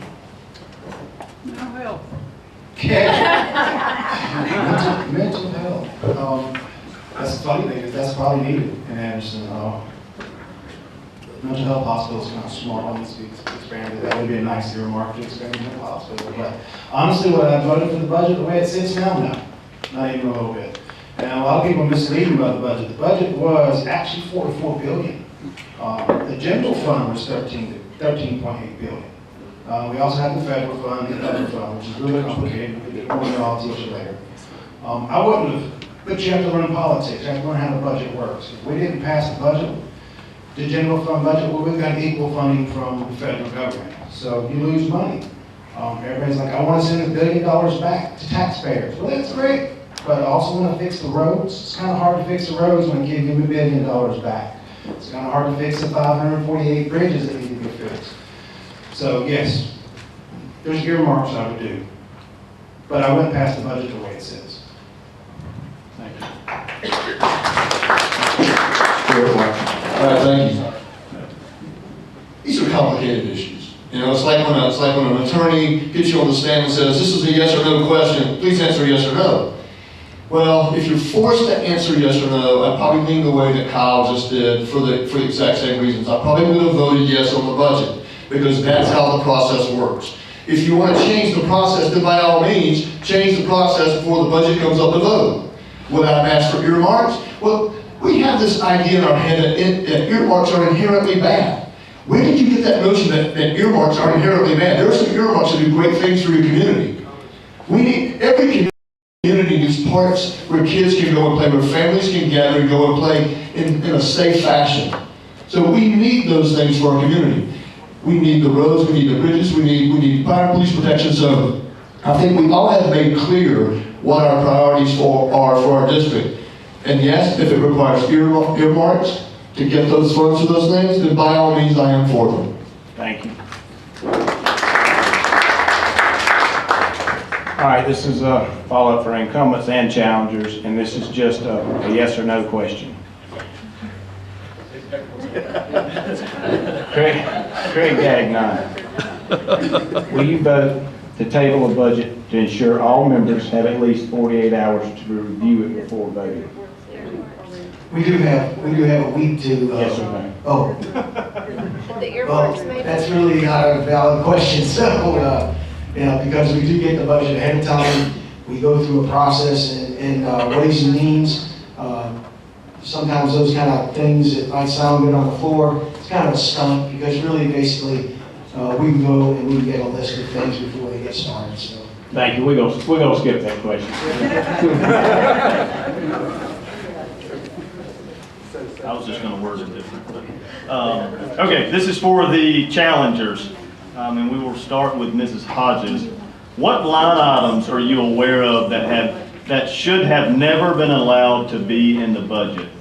And if elected, what will you do to ensure the people you serve to keep from exceeding and expanding that budget?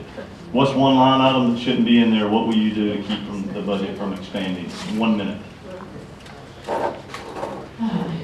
The lesbian queer stuff, I'm sorry, I'm just not good promoting that. What? The Arts Commission. Yeah, the Arts Commission. I would vote against that.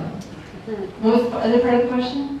It was really duplicative, if I'm being honest. But what will you do to ensure the people you serve keep from exceeding and expanding next year's budget? I'm going to be very outspoken. Very outspoken. It's going to be clear from the start, and I'm going to be very focused on it, and I'm focused on our budget, and I'm going to make sure that our money goes to where it should go. And again, I see it as reducing taxes and bringing money home to our roads and our bridges and our infrastructure. That's where I'm going to be focused. Thank you. Mr. White, same question. what line items are you aware of that should have never been allowed into this year's budget? I think I have a fundamental problem with the fact that we don't have any money coming back to the district for earmarks for the first responders and stuff like that, but we have hundreds of thousands of dollars coming back to Cromer Food Services and government contracts. South Carolina Department of Corrections, hundreds of thousands of dollars. I believe that one they actually got after Ms. Cromer was elected. Tri-County Technical College. The list goes on, various government contracts that Cromer Food Services has, where money's flowing into the Cromer Food Services over there near that traffic circle, but it ain't coming back to the district for stuff we actually need it for. Thank you. Mr. Orr, same question. What line items are you aware of that should have never been allowed into this year's budget? It's actually a hard question. 300-page budget. There's probably got to be at least 3 or 4. It's more of an allocation problem in my mind. It's not so much a line. Is it just one line need a $4.2 billion? To me, no. It's reallocation of funds is what I would focus on. We need the money. Everybody complains about roads and bridges and so on and so forth. If we give it back to you, I would love it. We can't fix those roads and bridges, so there's not too many line items I would actually remove. I just reallocate the funds where they're needed. And of course, there are some places you can't reallocate funds. You can't reallocate federal funds. They're strictly for a certain thing. But you can reallocate money for roads and bridges, which they actually did. But if you give more to different areas that need it more than, Anderson County roads are great compared to McCormick County, but we have more roads, and they don't allocate the numbers correctly based on the roads. So do it by people, by person, not by road mount. Thank you, Mr. Orr. That red light's irritating. Mr. Watson, same question. What line items are you aware of that should have never been allowed into the budget? Like Mr. Orr said, in a 300-page budget, there's going to be a few things that are going to kind of rankle your feathers, right? I think as a general rule, I'm against anything where we're funding these extreme fringe special interest groups. What people want to do in their personal lives is fine. But when we as taxpayers start funding things, I'm going to take a couple things that were mentioned up here earlier today, like a gay men's choir. I'm sure they're great to listen to, right? But I don't care about funding fringe groups like that. And I call it a fringe group because they make up such a small percentage of the population, and there's really no benefit to my constituency. Anything like that, I'm going to be generally against. And I think what we've got to do is get change the way we the process by which we put a budget together and eliminate that. And also we look very closely at the way that contracts are awarded is very important. I've been on both. I've been on the receiving end of government contracts, and I can tell you there's a lot of slippery hands that occur when government contracts are awarded. Thank you, Mr. Watson. Mr. Turner, same question. What line items are you aware of that should have never been allowed in the budget? I don't think it's a specific line item for me. It's the fact that it raised $3.6 billion and the general slush fund of $792 million. I think that's the main problem for myself. Because if the budget's going beyond inflation, then we're not being fiscally responsible. But I would be opposed to any line item that does any kind of gender-specific, identity-specific politics. I don't care if it's for white people, black people, I don't care if it's gay, straight, whatever. No special interest whatsoever. Period. That's it for me. Thank you. This will be the last question before we have a little special period for you guys to talk. And this is a question for the challengers for taxation. Across America, the most hated tax is property tax. Property tax impacts far more low and middle income people than the state income tax. Why do you believe that the powers to be in Columbia concentrate so heavily on state income tax? How would you propose lowering or eliminating either property tax or state income tax? Mr. White, we will start with you. I believe there was already a bill to eliminate state income tax that Representative Cromer voted against.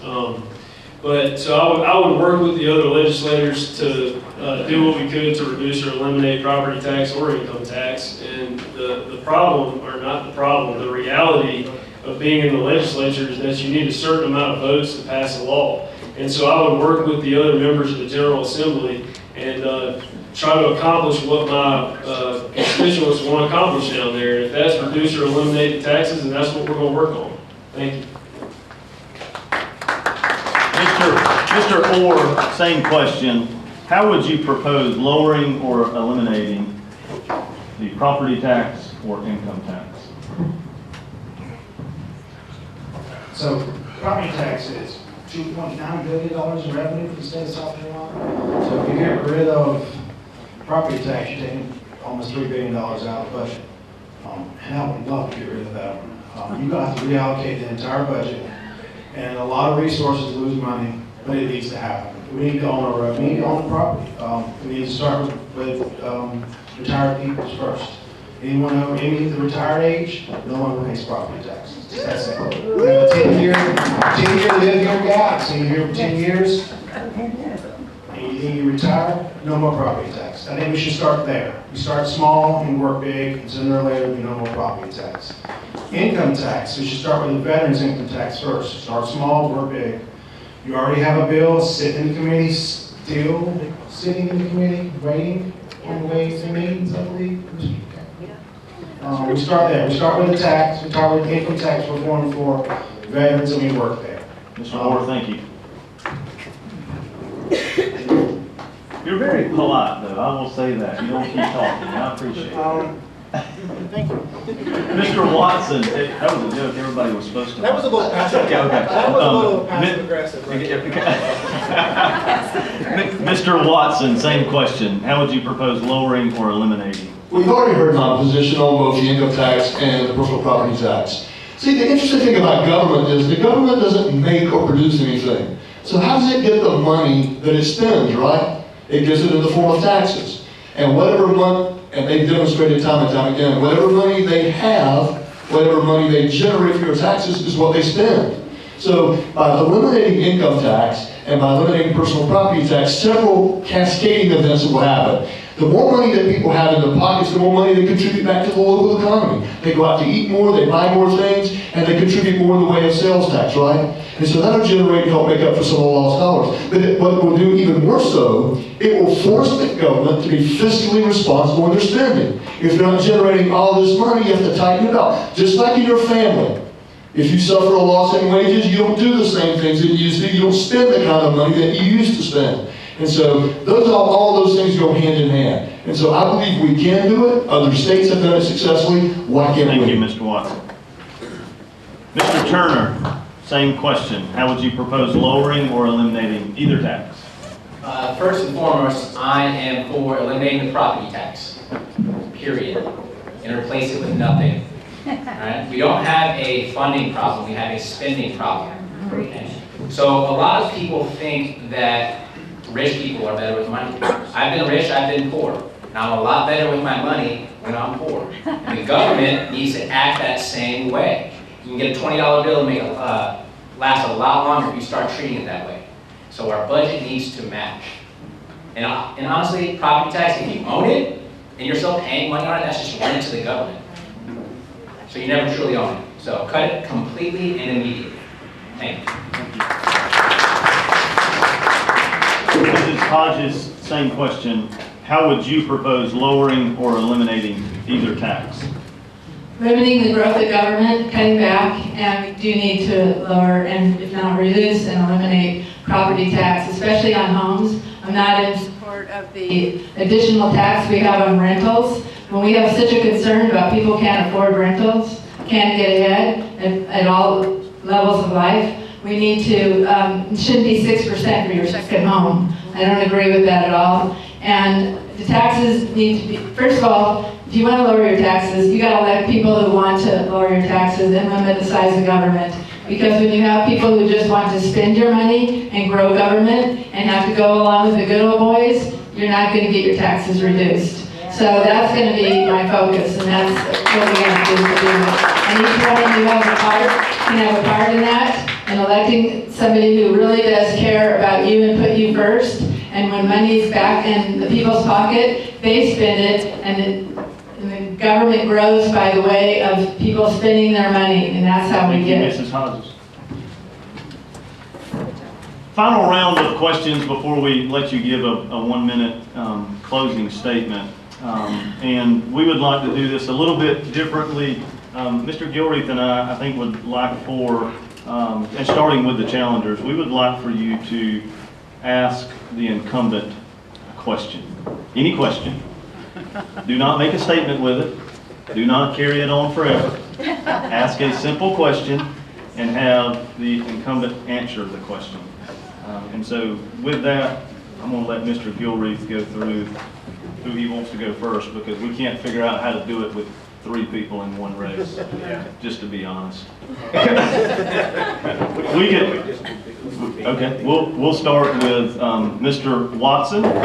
You could ask Mr. Beach a question, and then we're going to allow Mr. Beach 1 minute to answer the question. Sure. Mr. Beach, what do you consider the most important characteristic of a successful legislator?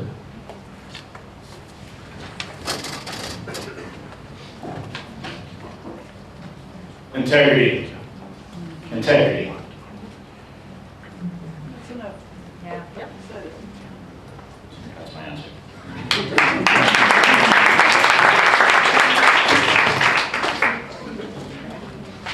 Mr. White, 1 question to Mrs. Cromer.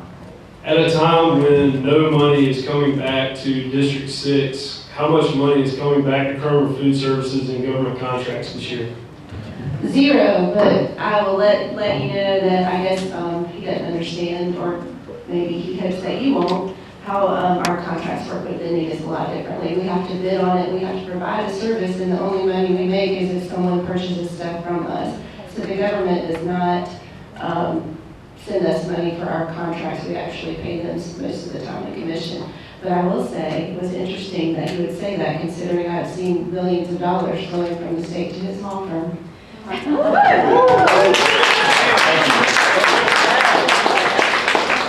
Mr. Turner, would you like to ask Mr. Gagnon a question?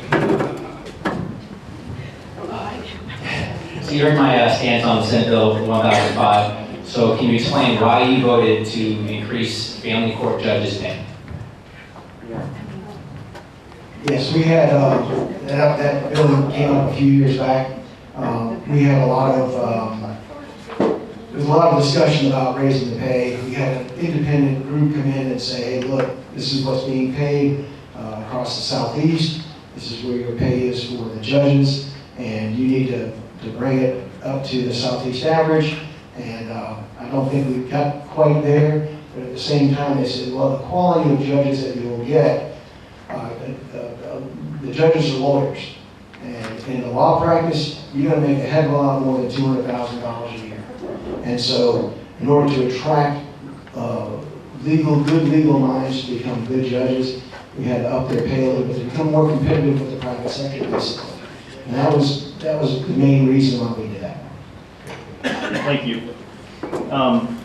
Now for Mr. Orr and Mrs. Hodges. I guess don't beat each other up. But the 2 of you guys get to ask a question at this point. So Mr. Orr or Mrs. Hodges first. You want me to go first? You're on the lady here. Ladies first. That's not a question. My question is, why do you do what liberals do? Have the audacity to accuse me of what you're doing? Why do you lie about raising taxes and your votes to raise taxes for earmarks and also in the original DOT bill? Wow. The queen of mudslinging. Always a victim. Yes, no, it's just the honest truth, because it's kind of, it's a little bit odd that you started out with the word honesty.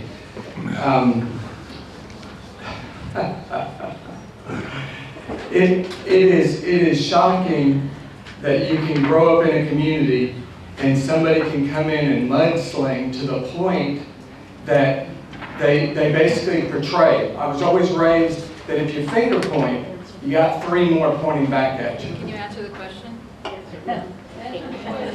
I honestly, it's not worth an answer, because whatever I give you, you're going to turn it around just like you did with the censure and promoting that for you. Because if you want to know the truth, it's all right there in front of you. You just have to look for it. You have to see it in your heart, and you have to seriously. Thank you, Mr. Chapman. Mr. Orr, do you have a question for Mr. Chapman? I guess I'm the biggest man in the room. I'm the most polite. Isn't that weird?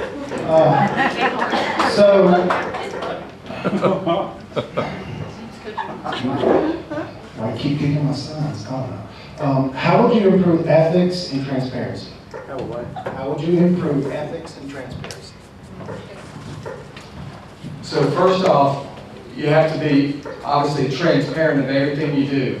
Every question that's been brought to me, I try to answer it with honesty and integrity. Just as I did with my censure, and just as I've done when I'm in the State House. If somebody asks me a question, I've always been accused of being blunt, because that's just the way I was raised by a military dad. I'm very straightforward and honest with my answers. And so with transparency, I mean, that's the key, is making sure that you're honest with people on everything. Not a half-truth, not a partial truth, not a complete lie, but the honest truth as a whole story. And y'all thought I was going to ask for mental health questions. All right, so we're just gonna do a 1-minute closure on whatever you want to talk about to finish up this Don't forum. we get to ask our challengers a question? Well, we're running out of time. We were going to, but is that it? Do we need to do that? Okay. All right, then we'll start out. We'll start back with Mr. Beach. President Beach, you want to ask your question? I'll let the audience ask. Yes, ma'am. What question do you have for the challenger? You told me not to know. I guess it's a statement that becomes a question. All this stuff about earmarks and all that stuff. Wait a minute. All this stuff about earmarks and spending and all that is really superfluous. The problem is, you need to look at the budget and see if things are redundant, if there's fraud. All the stuff that makes the budget high wouldn't have to be there if all that was done. We wouldn't be worrying about earmarks. Okay, I'm going to be the bad guy. Beach, do you want to ask your challenge? Yeah, I'll ask him. Okay. Would you go through the budgets for fines, waste, abuse, dilatory items? Would you comb through that budget so that we can bring money to things that matter, like law enforcement, and firefighters, and teachers? Yes. I think it's imperative we go through a budget and find those items. I mean, who is in favor of wasteful spending? I'm not. I'm not in favor of any measure redundant items. Of course there's going to be any redundancy in a 300-page budget. You can't help but have redundancy, right? But I'm not saying that redundancy is correct. So I think it's incumbent upon each one of us, and we get 7 days to review that budget, which is probably not long enough. You figure if it's a 300-day budget, that's, it's 25, 30, 40, 45 pages a day that you've got to review. 30 lines on each page, that's 1,400 lines you're going to be reviewing each day. It's a lot of lines to review. And then I think the problem with the budget is the process of how the budget is built. I think Mr. Orr mentioned judicial review, and I don't know exactly what the budget building process, what that falls under, what headline that falls under, but there certainly needs to be some accommodations made, some changes made, and how budgets are built so that by the time it gets to you. Thank you. We're running out of time. Thank you. Representative Cromer, would you want to ask Kyle White a question? Thank you. So I would ask Kyle White, you've been campaigning as a conservative fighter. However, according to your official voting record, you've only voted in 3 Republican primaries. You also personally donated money to Democratic senators Deon Tedder, Ronnie Staub, Gerald Malloy, and Dick Harpootlian, among other Democrats not listed because they didn't win their campaign. So, how can you claim to be a conservative fighter when you supported so many Democrats and failed to even show up to vote for Republicans?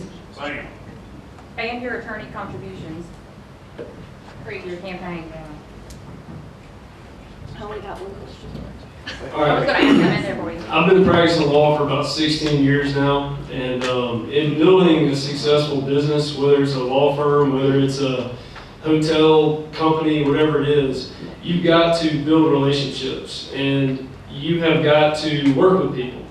And while I have given money to various politicians over the years, including a lot more Republican candidates than Democratic candidates, I've also given money to this organization, the Vets Helping Vets, a significant amount of money to this organization. I've sponsored, I've gone through Leadership Anderson. I've given money to the Sheriff's Association. I've given money to the Anderson County Republican Party. I've given money to the South Carolina Republican Party. I've given money to First Light. I've sponsored almost every community event where somebody has come to me and asked me for money. I have sponsored that event. And what that results in is relationships that will help me successfully represent my constituents in Columbia. Now, with Donald Trump... All right, thank you.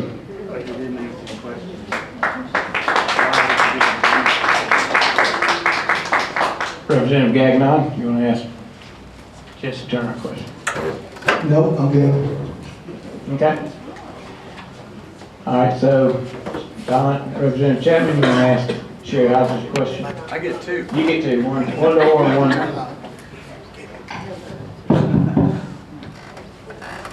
Okay, my question, so I have never kept my salary. Whether I voted for it or not, the raise, I have never kept my salary. I've always written checks back after tax back to my districts. I did it when I was on city council, never kept my salary. So my question to Sherry is, if elected, will you right here, right now, say that you're going to contribute all of your salary and all of your money back to, that you earn at the State House, back to District 8? Well, I don't know what figure he's talking off, if he's talking about the 80% pay raise that he just voted on, or if it's the measly $10,000. So my husband and I have been pretty generous throughout the community. I've been a supporter of Pregnancy Crisis Center with our church and a number of other groups that I don't really care to publicly, you know, it's something we do out of the goodness of our hearts. My husband is very generous, but he always tells people she really is a conservative. So yes, I will give my money, but I don't even know what that amount is right now because it looks like the governor's going to sign this great big pay raise. But I know our firefighters need it, our public safety needs it, and I don't know, I guess I'm going to go for some people who really do good asphalt work and get some roads fixed.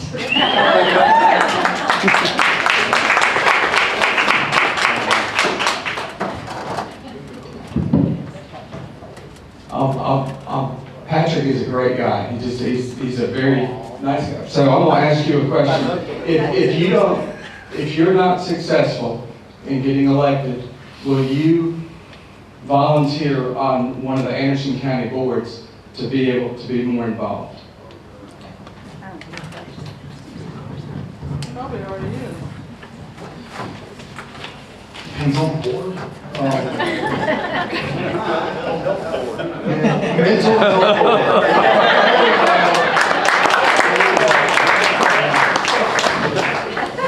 We keep some help around here. Yeah, so volunteer, actually, I plan on continuing my newsletter. Has anyone actually got my newsletter in the mail? Yes. Do you like my newsletter? It's very informative. The next one's actually a budget. I plan on continuing the newsletter even if I don't win. So, yes, I do plan on volunteering. Actually plan on bringing back the Oral Fall Festival that used to happen. It used to happen at the mill. The mill doesn't exist. It might happen. It's going to do it at the Ore House instead. This is bigger than you think. Yes, I do plan on volunteering. And by the way, can y'all give this gentleman right here applause?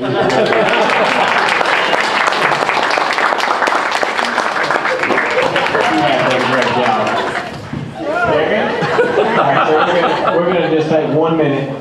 closure for this debate. We're going to start at this end with Kyle White and just work the way down the table, and everybody has 1 minute.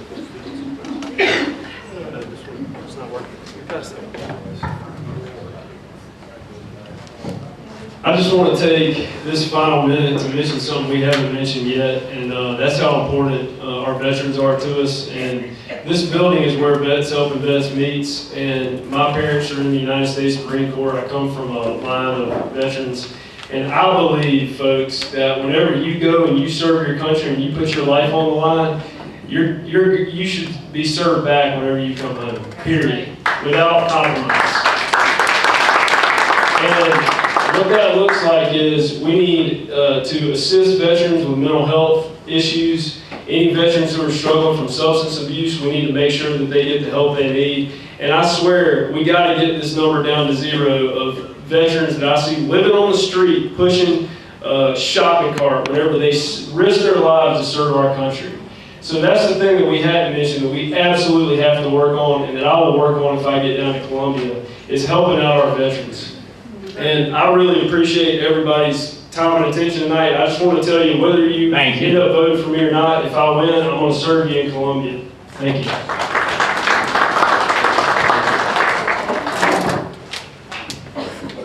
I think most of us up here on the panel have remarkably similar views on the core issues regarding government.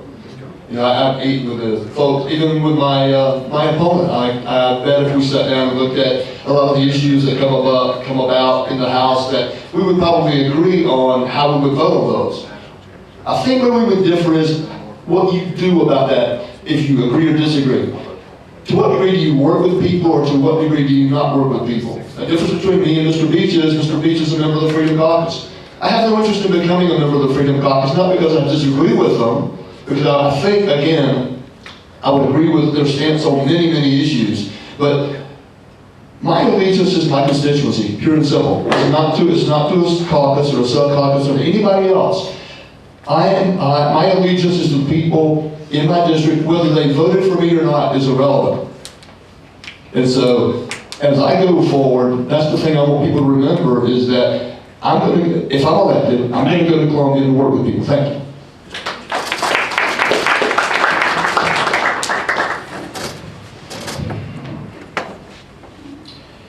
I am the conservative fighter. In this election, you know, there's a lot of talk about how I'm going to go down there and negotiate and work and figure a way out. There's no negotiation within a cartel. That's right. They're going to tell you how to vote, and they're going to tell you which column to vote in. How are you going to negotiate when they don't put the bill you need on the table? And there's no vote for it. And language is a committee.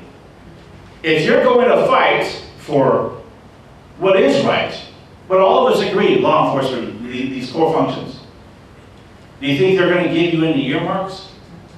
They're going to, if you play along to go along, you're paid in earmarks. That's how it works. Go on, go on. The folks of District 10 asked me to run and asked me to have a backbone. And that's what I'm doing. I meet their expectations. The difference is, Representative Lee Hewitt, Walter Wade, asked him to run against me. That's the establishment. Thank you.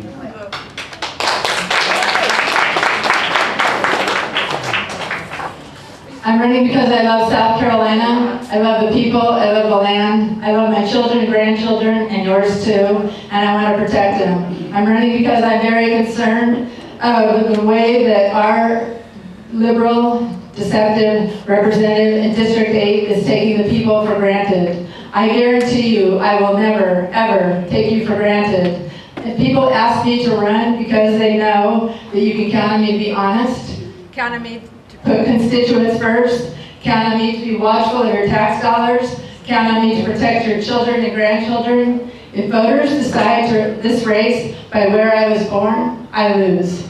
If voters decide on this race based on how Don votes in Columbia, he will lose in a landslide. You can count on me as a lifelong conservative who will always vote conservative for you. I love the people of South Carolina, and I want to go and be a public servant and work for you. Thank you. thank you. I appreciate your trust in the last 4 years, and I look forward to going back and serving you for 2 more. It's very simple. I'll keep doing what I'm doing and pulling the Republicans to the right. That's what we're doing. That's what we're successful with. We've stopped a lot. This was the most liberal Republican state in the nation when I ran, and I think now there are 5 or 4 below us. So we're moving in the right direction. We need help. We need more people that will adhere to the platform and do what they say they're going to do, and not for the benefit of themselves. Like I said, it's an honor to serve, and you know, me and my family, we've supported first responders on our own, our business on our own, because we believe in our firefighters, our police department, and our veterans. We will always respect and do for those who have done the utmost for us. And as where we do it on our own, and it's not just a campaign promise, it is a belief in our family. My opponent, he says this as a campaign promise just to distract you from his lines where he says that he will sue the police department.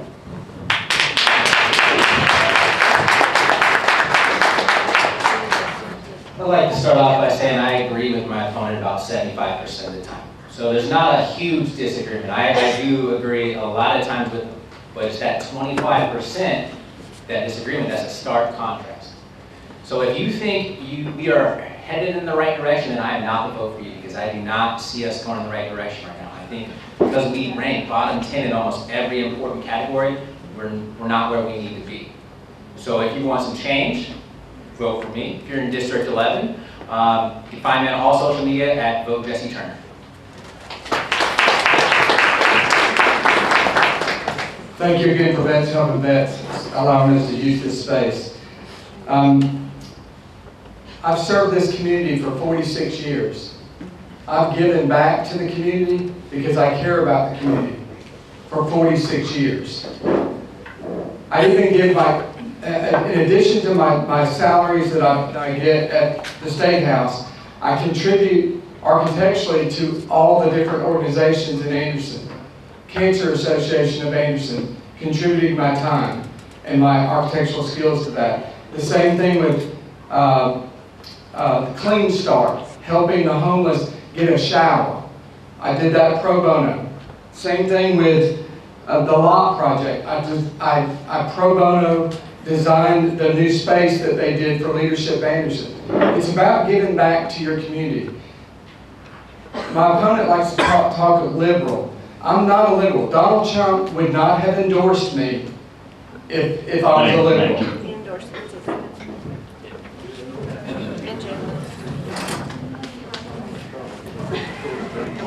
I just want to thank everyone this evening for the opportunity for me to come out here and meet with you.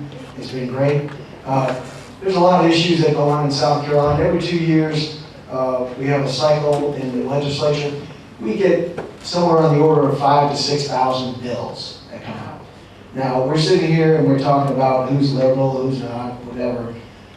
But the thing is, you should read some of those bills that come up. You think that what we're talking about here, most of the stuff we're doing is we're kind of splitting some differences on conservative issues. But the ones that come up down there in Columbia, you should read some of those things. They're outrageous. We make sure those things don't see the light of day. And there are some real liberals here in South Carolina, real radical liberals as well. And there's lots of Democrats here in South Carolina. In my district, I have a lot of Democrats in Abbeville County. I was the first Republican ever elected down there that was not an incumbent. So, you know, every district is 124 districts. They're all different. And you have to listen to your constituents and do the way they want to do. But these folks up here are trying to make it a better South Carolina. Appreciate what they do. Become candidates. It's not easy. You put yourself out there, you put yourself Thank you. Well, I appreciate it. Thank you very much.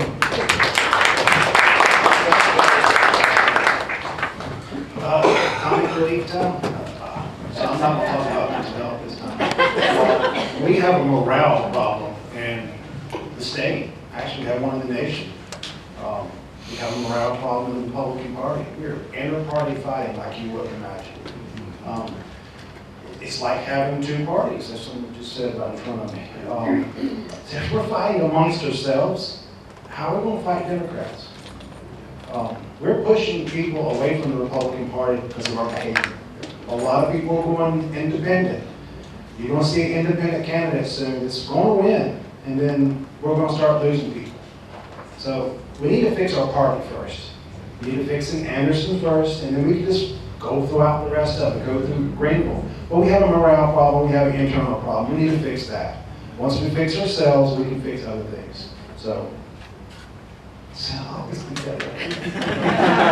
give it up for all the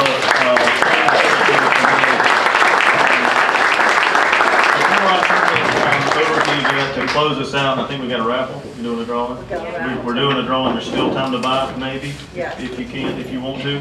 She'll still sell you tickets. But make sure you do two things on the way out. There's an Anderson County deputy back there, or City of Anderson deputy. There's a police officer back there. I want you to make sure that you shake his hand and tell him thank you. And there's a veteran that is at every veterans event, and I want you to make sure that you shake his hand on the way out the door and tell him thank you as well. Don't leave yet. Hang on, everybody. I wanted to introduce you to one gentleman that's here tonight, and he just stood up here. His name is Danny Ford, not the dad that won the national championship, but he is obviously. Yeah. But anyway, he will be at a forum on Monday night, the 18th, at the Anderson County Republican Party. So if you can go there. I'll give you like 10-15 seconds. You want to just say hi to everybody? No, I want to say the one thing that I didn't hear that frustrates me tonight is that 68% of your food originates internationally, and 10% of our food only comes from South Carolina sustainability. That has got to change. That's got to be brought up. It's got to be dealt with. Thank you. I do want to thank right here our two guys, Lee and Blake. I think they did an incredible job tonight, and I really do appreciate it. And I want to thank all of our candidates that have come tonight. I really do appreciate you being here. I wanted this to be fair to all of you, and I hope you feel like it was. And thank you again just for taking your time out and coming.